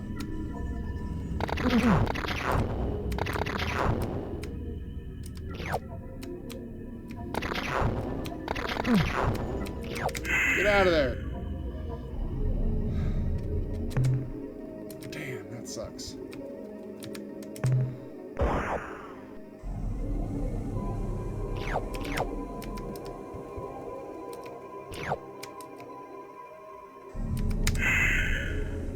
We'd overfill anyway, so we'll just dispatch closer. Of course, we'll dispatch between the two.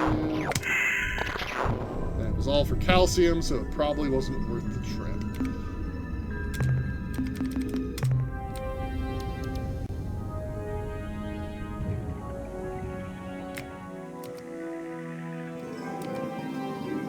We've lost 9 crew.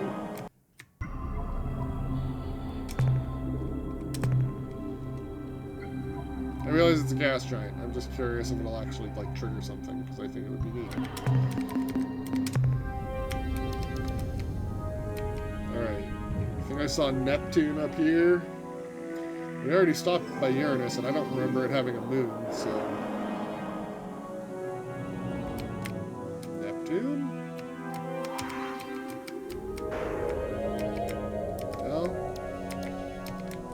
They've got a violet moon, or is this a purple moon?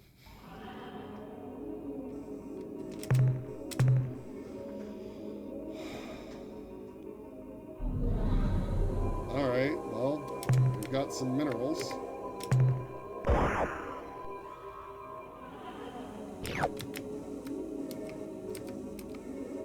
Or is this a pink one?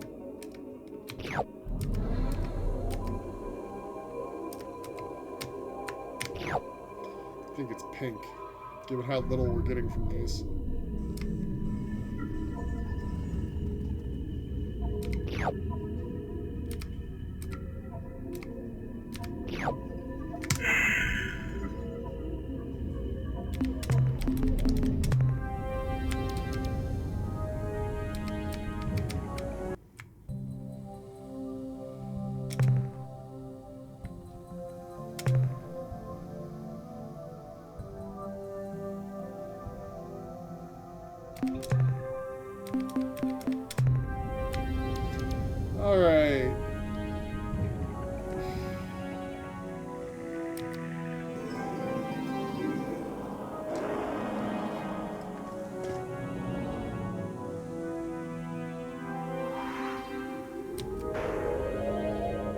Where's Pluto?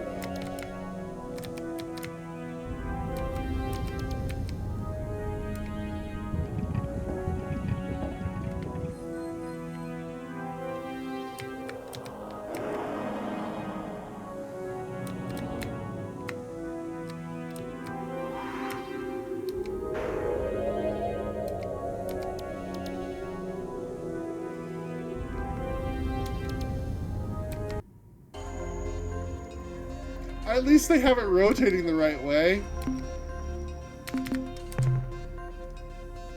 I should save.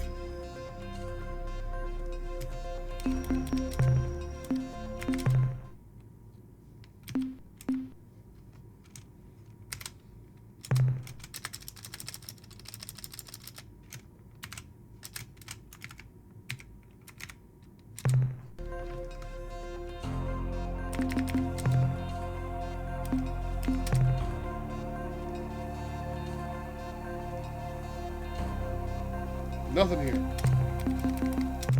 So now I need to go find Pluto. I'm assuming that's why I needed to save.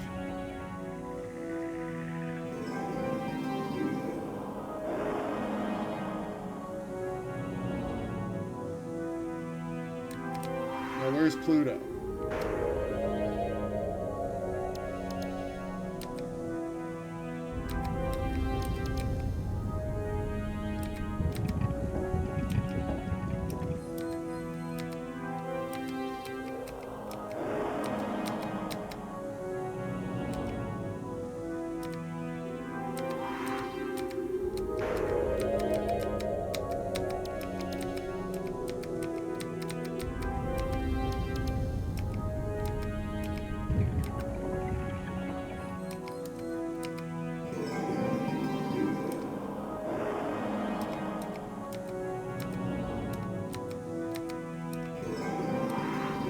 Oh, there's Pluto.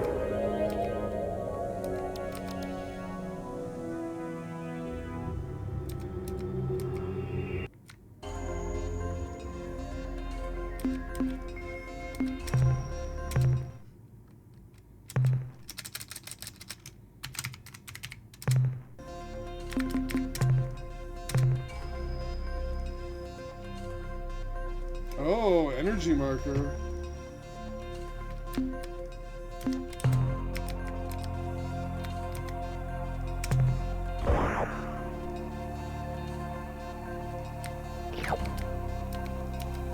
So, crystals, huh? Oh, hello. Mayday from surface.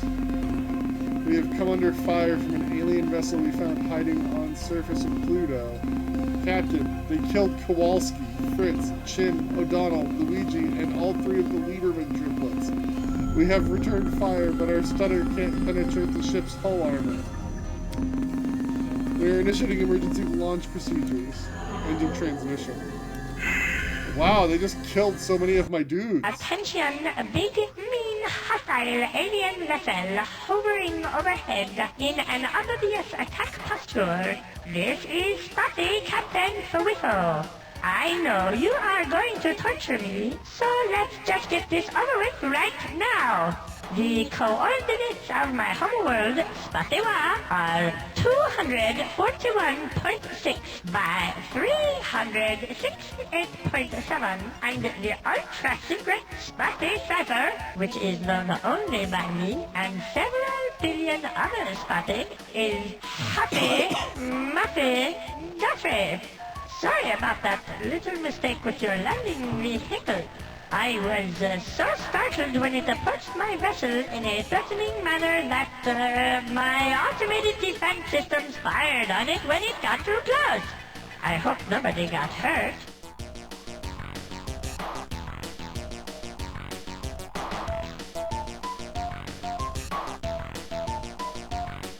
Okay, question.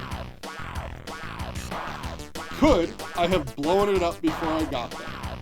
Like, could I have had my lander shoot at it? So the crew didn't die.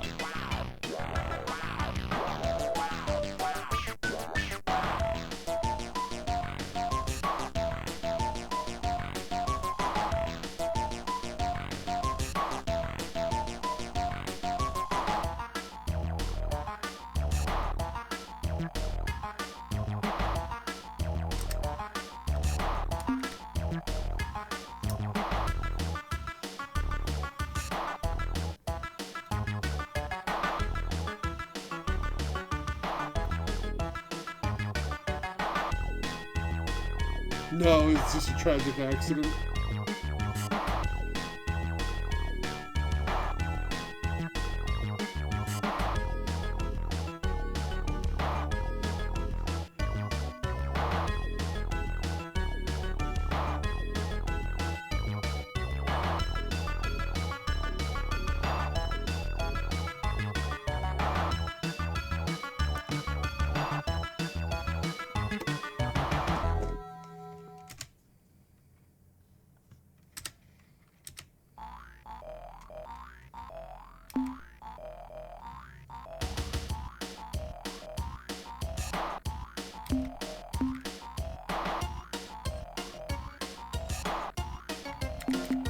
Are you sure? Because your statement is often just a more polite way of saying, "Attention alien vessel, identify yourself or be destroyed." In any event, I am Spotty Captain Riffle of the void ship Star Runner, placed here in this planetary system as part of the powerful Earth-powered Star Force, which our masters, the Quan, established here to make sure the Earthlings don't do anything tricky. About 20 years ago, this region of space was dominated by a loose confederation known as the Alliance of Free Stars, which was composed of the aliens native to these parts who did not want to be enslaved. They made a valiant effort against the superior Urquan forces. It even looked like they might miraculously defeat the combined Urquan armada, right up to the point at which the Urquan totally defeated, indeed annihilated them. When the Urquan armada entered the system to subjugate formerly the Earthlings, the Urquan presented the humans with the standard slave options. Join the hierarchy as combat roles and retain some autonomy, including the right to travel through space, or become a fellow species and return to free atomic savagery on the surface of their homeworld, encased for all time beneath an impenetrable force shield. The humans chose the latter option, and so were swiftly imprisoned on the surface of Earth. But the Urquan didn't trust them to obey the restrictions, so they chose a small group of hierarchy combat starships from the Inlet and Spartan fleets to create the so-called Earth Guard and station them at a base on Earth's moon. Originally, we were stationed on Earth's moon, which made us Spotty a bit uneasy because with each passing day we grew more and more worried about the sneaky Earthlings making a surprise attack. So the Inuit kept telling us that it was impossible since the Earthlings had no ships or weapons whatsoever. That made us feel a bit better, but when the Ilrath left, again we grew fearful and decided to make a strategic redeployment to Mars. Later on we decided it would be prudent to relocate to Jupiter's moon, Ganymede, then later Saturn's moon, Titan, and finally here to Pluto. The Ilrath contingent were supposed to be the toughest ridge crest, the most rigid flipper, yes, the backbone of the Earth Guard force. But they departed the system en masse not long after the last Urquan dreadnought vanished from this region of space. They claimed to have received a direct order from their gods of evil and darkness, who had grown dissatisfied with the Ilrath's passivity and wanted them to kill, or at least torture someone soon. Personally, I believe they just got bored and went off to have some fun. Well, when they were pushing up into hyperspace 18 years ago, we asked them that very question, and I think they said something to the effect of, "Real soon." We decided that if the Earthlings figured out we had abandoned the base on Luna, they would be more likely to try something sneaky. So, we rigged up some old service androids and ordered them to drive around on the lunar surface in bulldozers, endlessly pushing around the same piles of dirt. In addition, we connected the base's local radio transmitter to an audio malnorme fun rum called Winky's Happy Night, hoping they would think we were still there. Over the past years, it became necessary to redeploy strategically some of our Earth-powered forces to our homeworld in case of a sudden surprise attack by a vicious, unrelenting alien race which we Spotty call the Ultimate Evil! Dozens, that is to say scores and perhaps even hundreds of my brethren stride through the corridors of this specially modified, super-efficient, mass destruction-oriented starship, which could lay siege to an entire planetary system should we choose to do so, which, fortunately for you, we have decided not to do today. I am undone. You are far too clever for a poor Spotty like me, and now I must submit to your superior alien intellect. I guess I am not revealing any truly important secrets if I tell you that each of my species' lunar-class void ships typically holds 30 Spotty crewmen, though at present my vessel, the Star Runner, is not up to full complement due to the needs of my homeworld in their resistance against the Ultimate Evil. And in fact, my vessel is somewhat understaffed right now, seeing as how I am the only spotter on board, which is a bit frightening, as I am sure you can understand.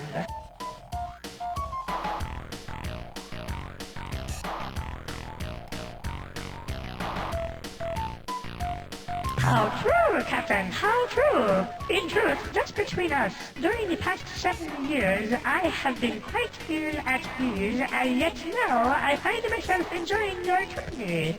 This witty dialogue, and the presence of your huge, powerful, death-dealing starship, which, being my friend, you would certainly feel compelled to use in order to save me from any hostile life forms who threatened me with death.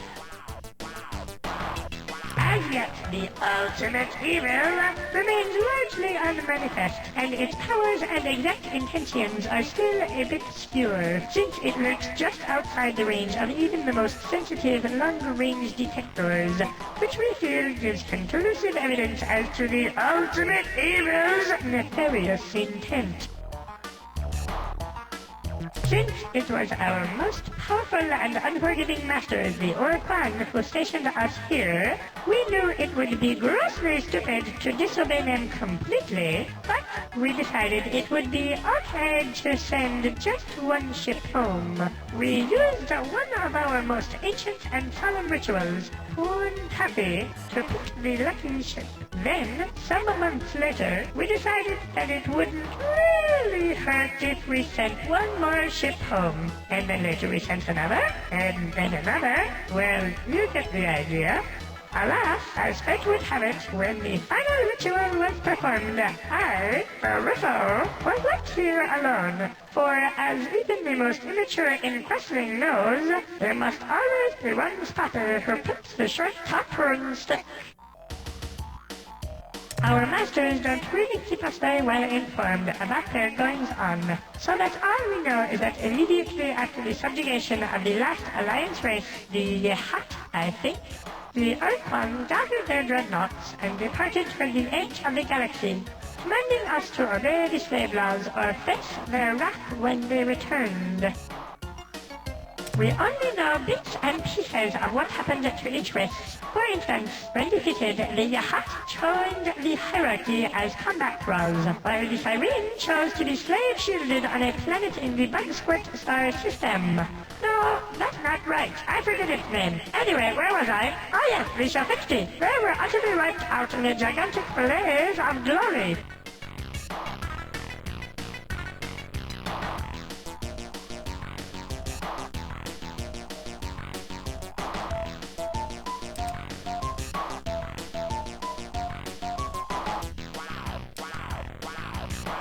The Shofixti were half ethereal, as you know, having been uplifted by the Yahat just a few decades before the start of the war. Given their habit of detonating those suicidal so-called glory devices in combat, it came as no particular surprise to me when, upon the arrival of the Orquan Primary Task Force at their homeworld, the Shofixti caused their sun to explode in a colossal supernova, destroying the entire planetary system, and not incidentally dozens of Urquan dreadnoughts.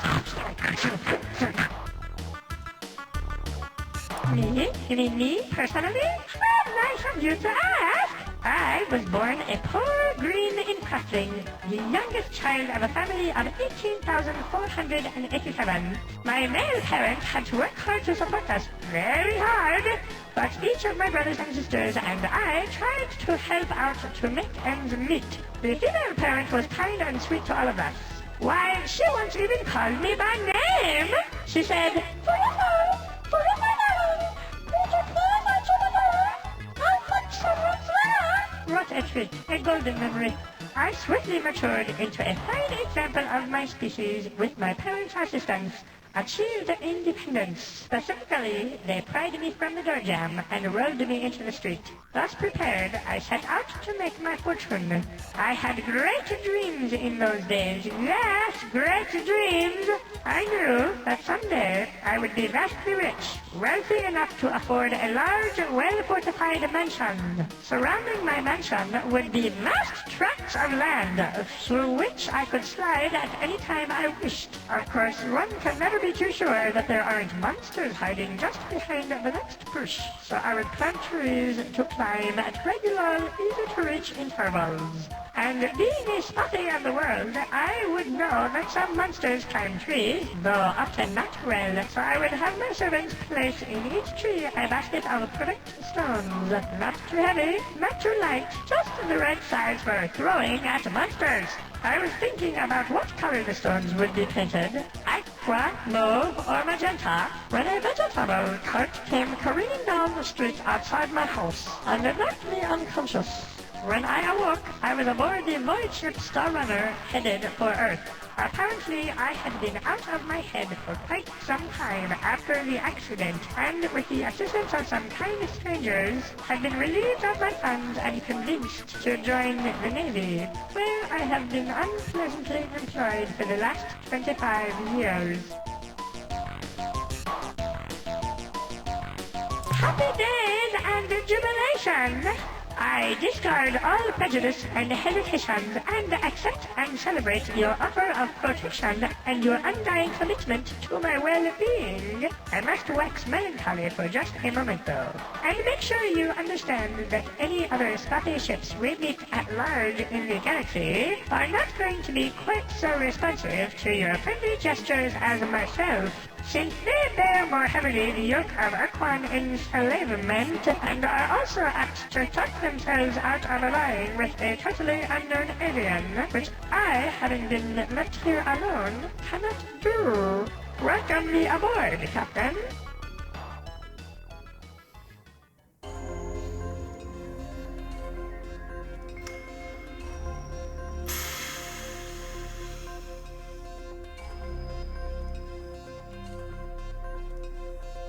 Oh, it's one of those.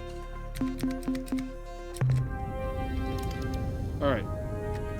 We need to get back to the space station now so that we can recrew up, because so many of our people have died. Drop off our ill-gotten gains, and then we're done in the Sol system until we have more stuff, I believe. Unless we want to try harvesting Venus again. I guess we could save scum Venus.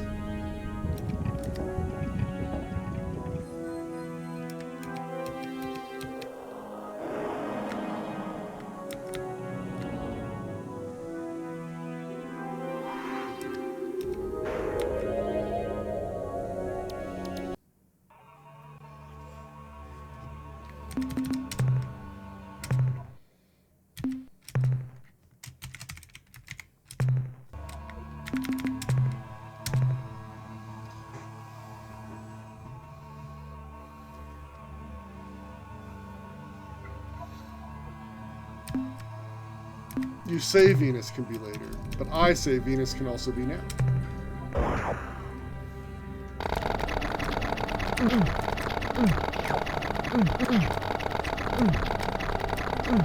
Oh, Venus can't be now. Venus can be later. Wow. It's so awful down there.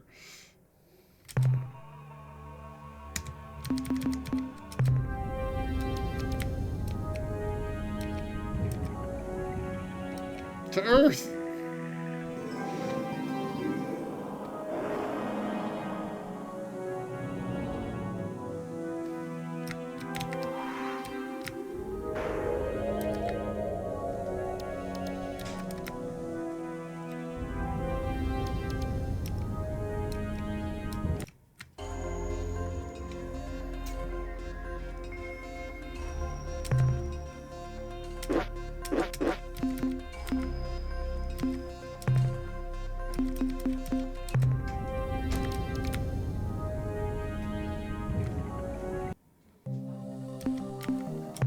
Welcome back, Captain.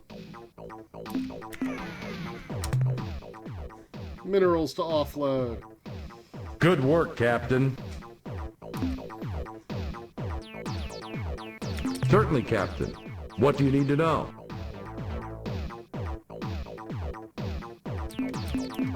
Fine. Is there anything else you need? Farewell, Captain. Yeah, Venus is pretty awful, it's true. Alright, we need to go to the shipyard to hire crew.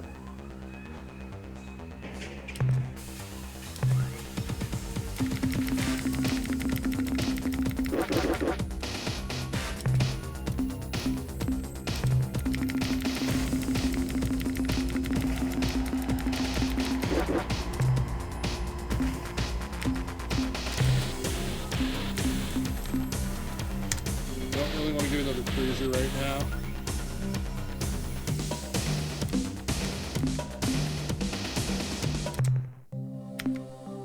Alright. Now. Crew pod storage bay, fuel tank, dynamo unit, ion bolt gun.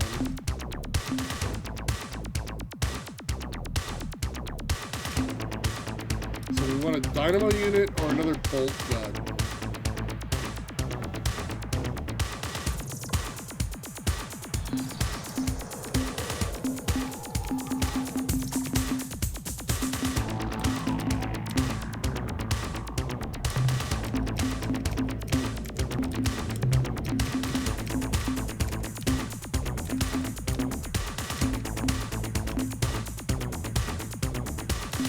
Does the dynamo unit increase our speed? No, we just don't have thrusters. We need thrusters. Turning jets. Oh, these are turning jets. What are these? Antimatter thrusters. Ah!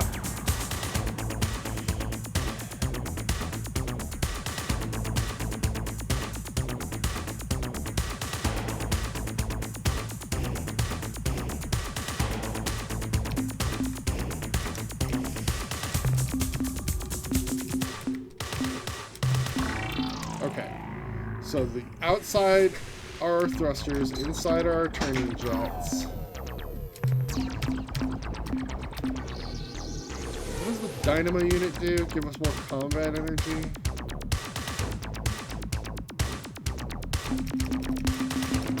And then these can be guns.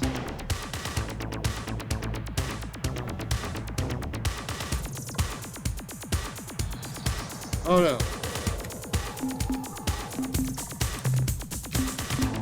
I guess being able to protect our ill-gotten gains is pretty important.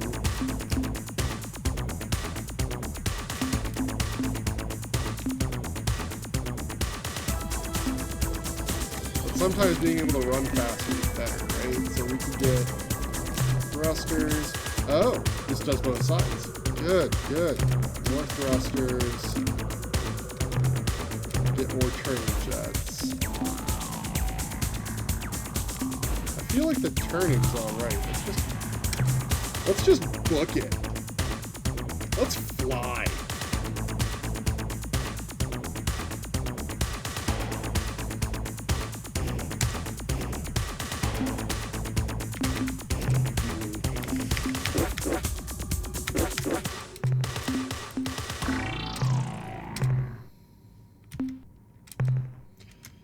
Leaving sold. Alright, we're gonna probably call it a night there actually, because I now see that it's real close to 11.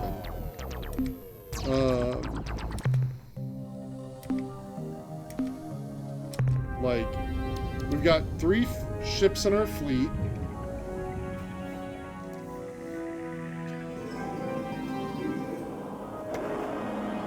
We have 5 thrusters.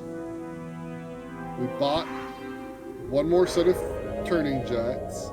So we still, like, we've got the fuel and crew. So we should still buy a dynamo and more weapons. it says. But, yeah, I feel like saying Sol, except for Venus.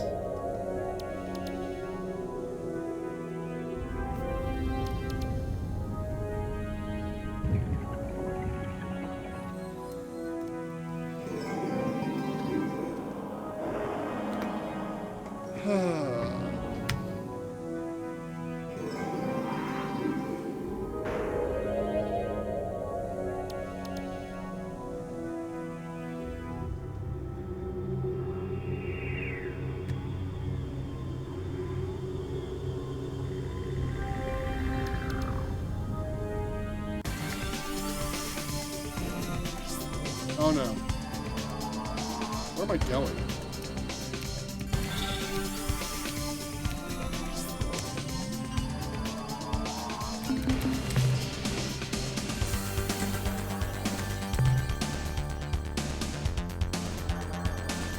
So the Spathy are over here somewhere. We are here.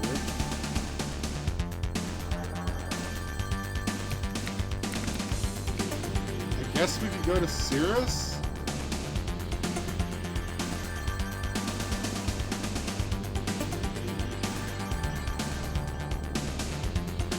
The Ilrath are the spiders.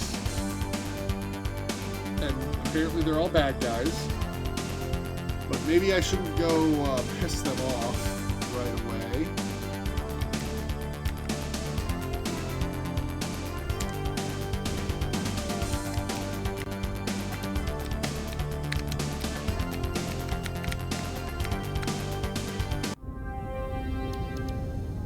Alright.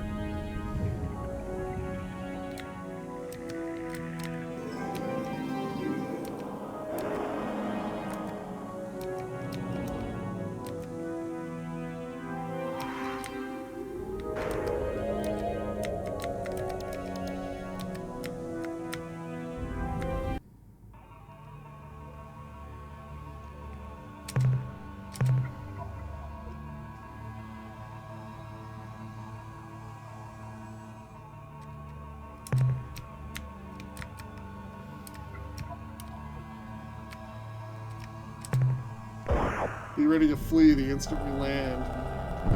Get me out of here. Nope.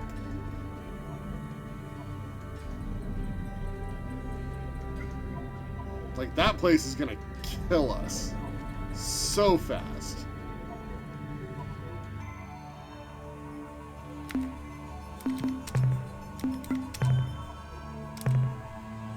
But we did get 19 of the rare earth metals. Oh, is this the color as well? Is it literally the same thing? No, it's not. Couldn't be easy.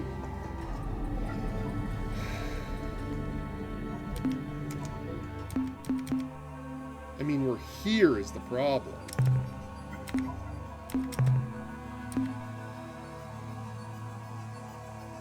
But it's so awful there.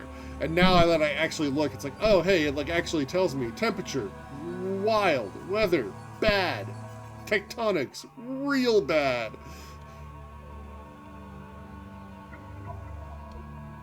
If I'd been paying attention.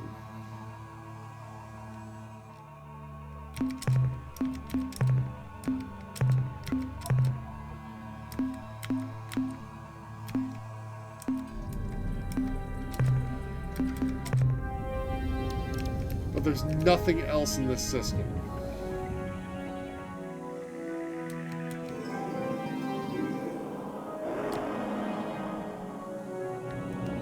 That sucks.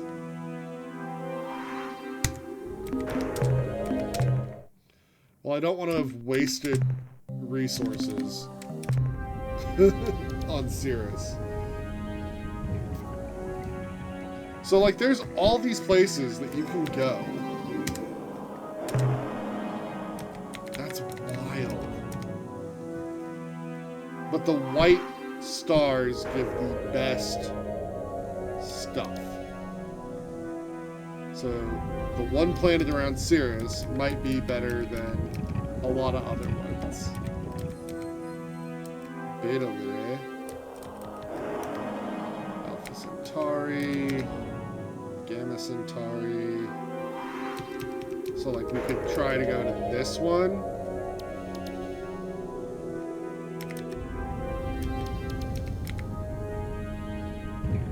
There is a lot of dead space, eh?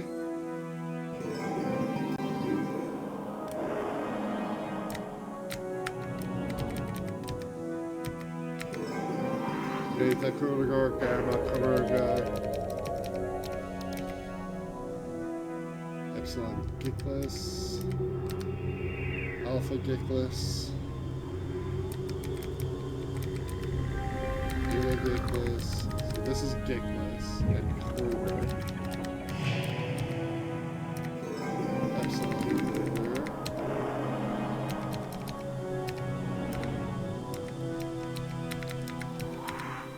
Beta Gickless.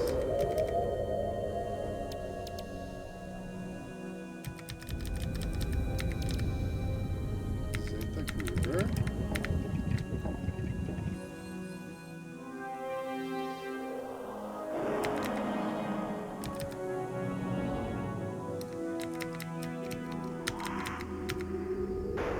Mizar.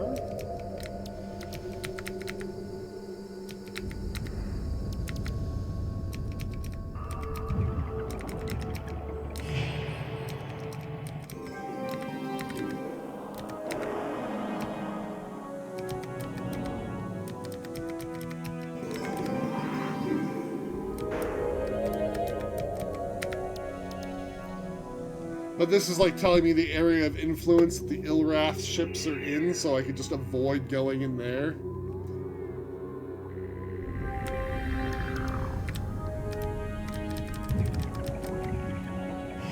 Oh, Procyon.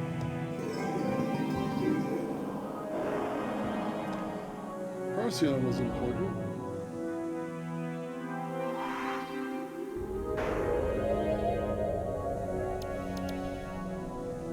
Was coreward from Procyon was a deal in the Dickless constellation.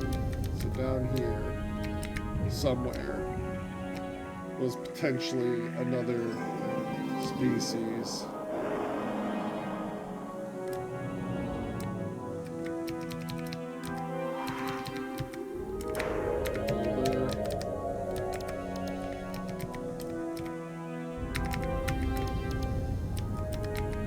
Lutis.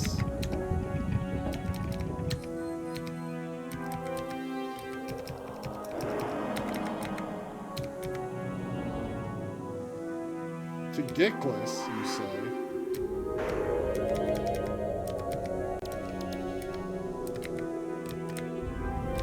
That's a long way to go. I don't even know how to do that safely yet.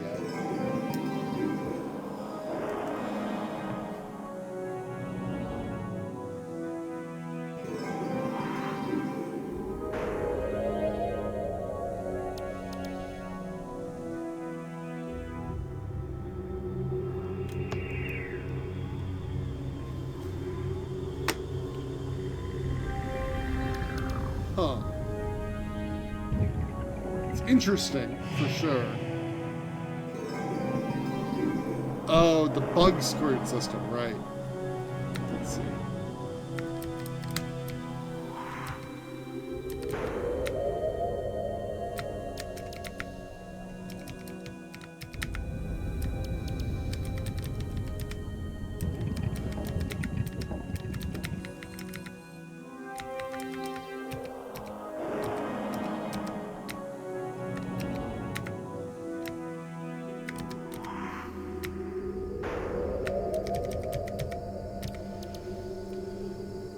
Which way is coreward? I'm guessing smaller numbers. So Procyon. What was Procyon? This was Procyon. No.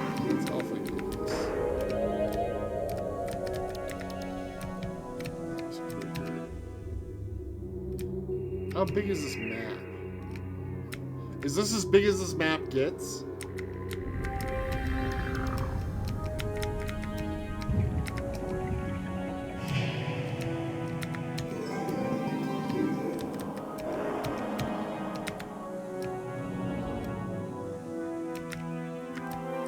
This is the whole map. Okay. Regulus.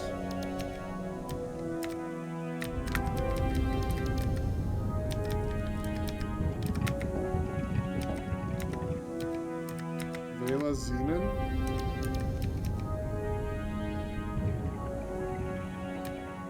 Oh, was that it? Yep, it was. Okay. So... core word is this way. So maybe one of these.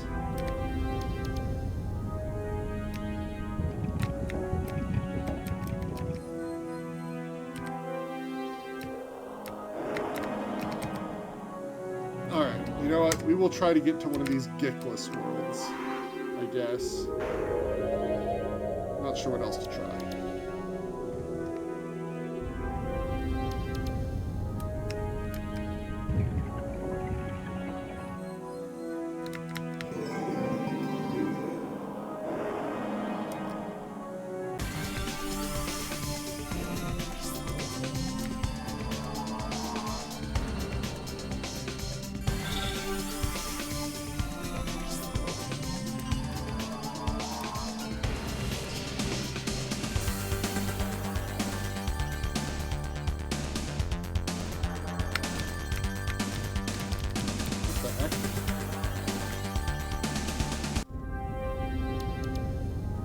Getting resources in Centauri and getting stuff.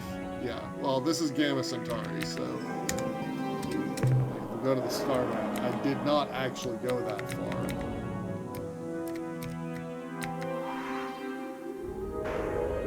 Oh yeah, I need to turn around at 30 fuel. Ugh. Unless we find another star base, I guess. People don't want to be friends.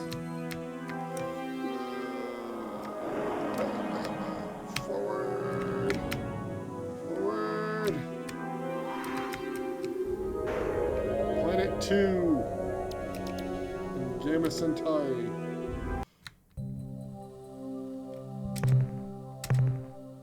Class 6 tectonics?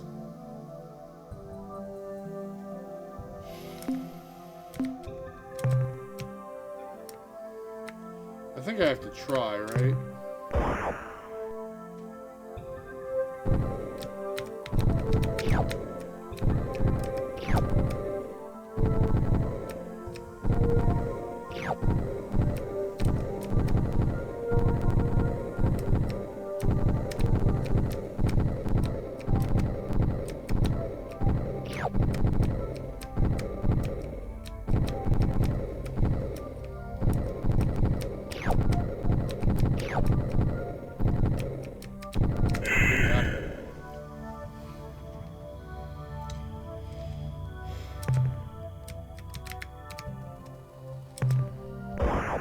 Oh, I'm going for the big red things, but I might as well get everything I can.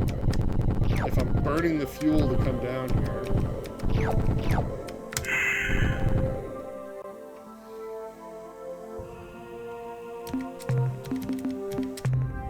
Alright, there was a second planet in this system.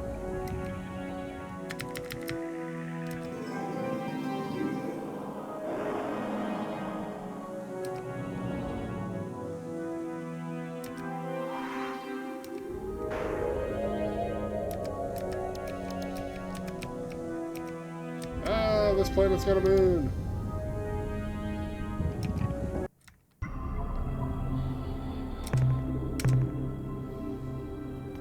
Class 3 tectonics, eh?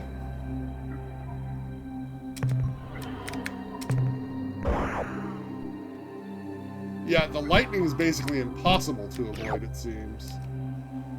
Earthquakes at least give you a little bit of warning.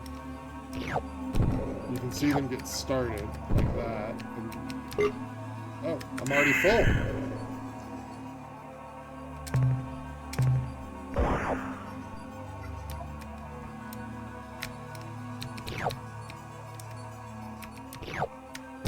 And we're done here.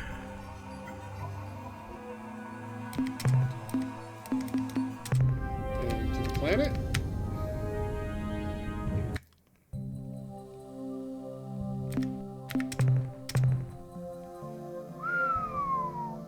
So this is an ultraviolet world. So, yeah, weather class 3, tectonics class 5, super cold. So this has got to be the top of the list, right?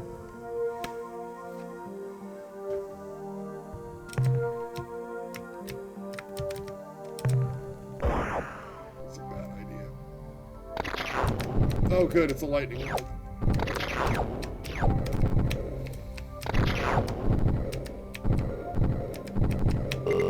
Oh, we're full. Get out of there. Get out. Flee while you can, you fools.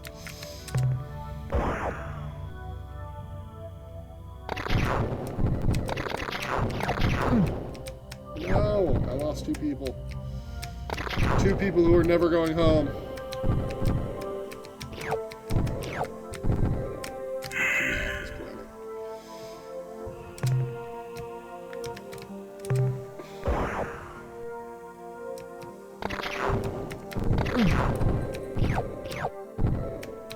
No, 2 people died. Ooh. We gotta get out of here. We gotta get out of here. Come on, come on, come on. Get me off this planet. We lost half the crew that time. Well, everybody, it's a dangerous galaxy out there, and I'm gonna just keep sending you all to your deaths. That wasn't a very nice game. I suppose me saying I'm gonna send these people all to their deaths probably wasn't very nice either.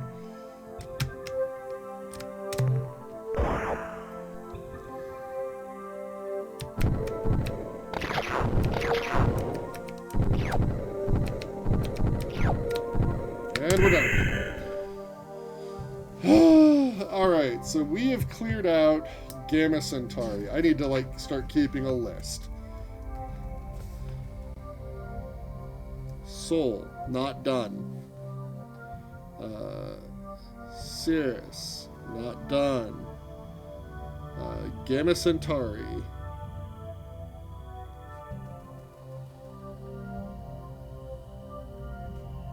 Done.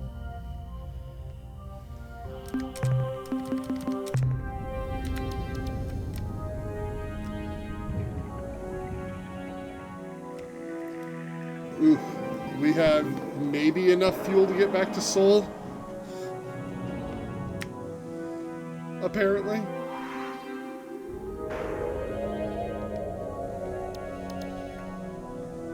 Well, they have a grid.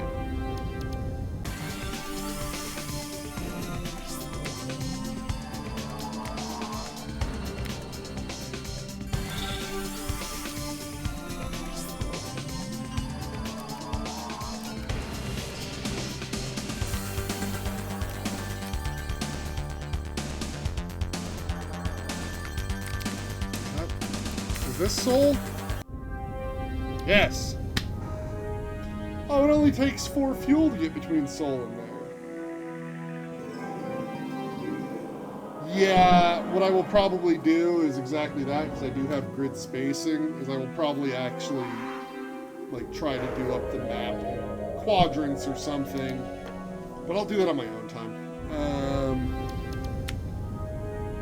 Hey, you know all those crew that, wanted to join the resistance against the Urquan? Well, they've valiantly given their lives.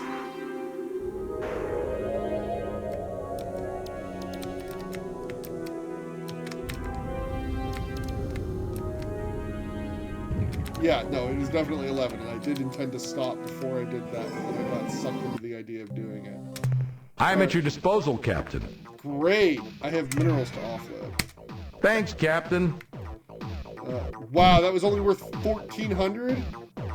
We shall await your return, Captain. Oof.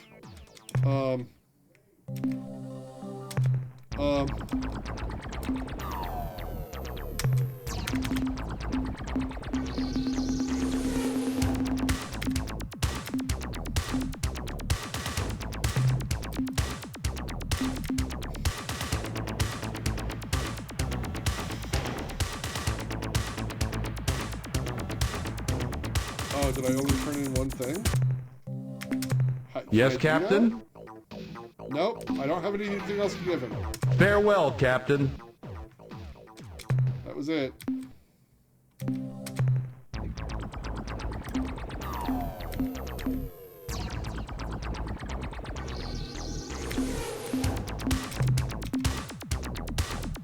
So a fuel tank can hold another 50? No, a fuel tank can hold 60. Hold 60.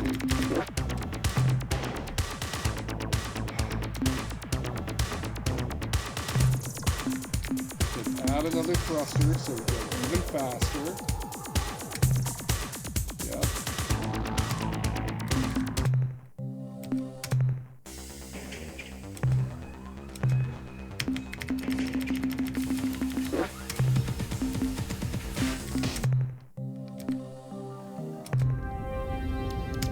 Yeah, that was just not a very lucrative trip. Anyway, let's save. We'll just save it there. Game. Quit game. Yes, really quit. Thank you. Alright. Well, I'm interested. I will have to take some notes. I don't know that I will finish this before my next work trip, though. Or maybe I will. I don't know. Well, I mean, it is one of Heather's favorite things of all time, so I would hope it's good.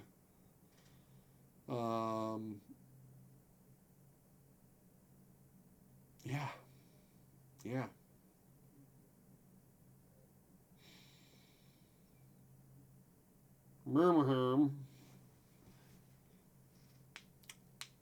All right.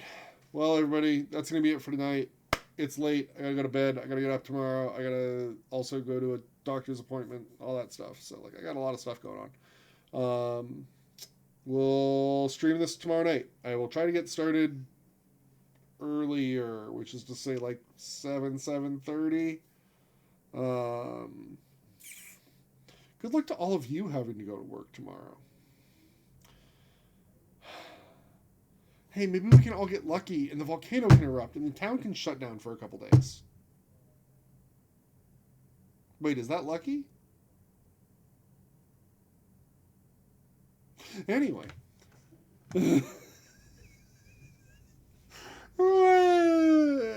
No, I have a very simple rule right now because I have that work trip coming up. It can either erupt before I leave or after I get back, and that's it. It is not allowed to erupt while I am in the air or up on the slope. Period. Those are the ground rules. And damn it, Mount Spur, if you push me, I swear.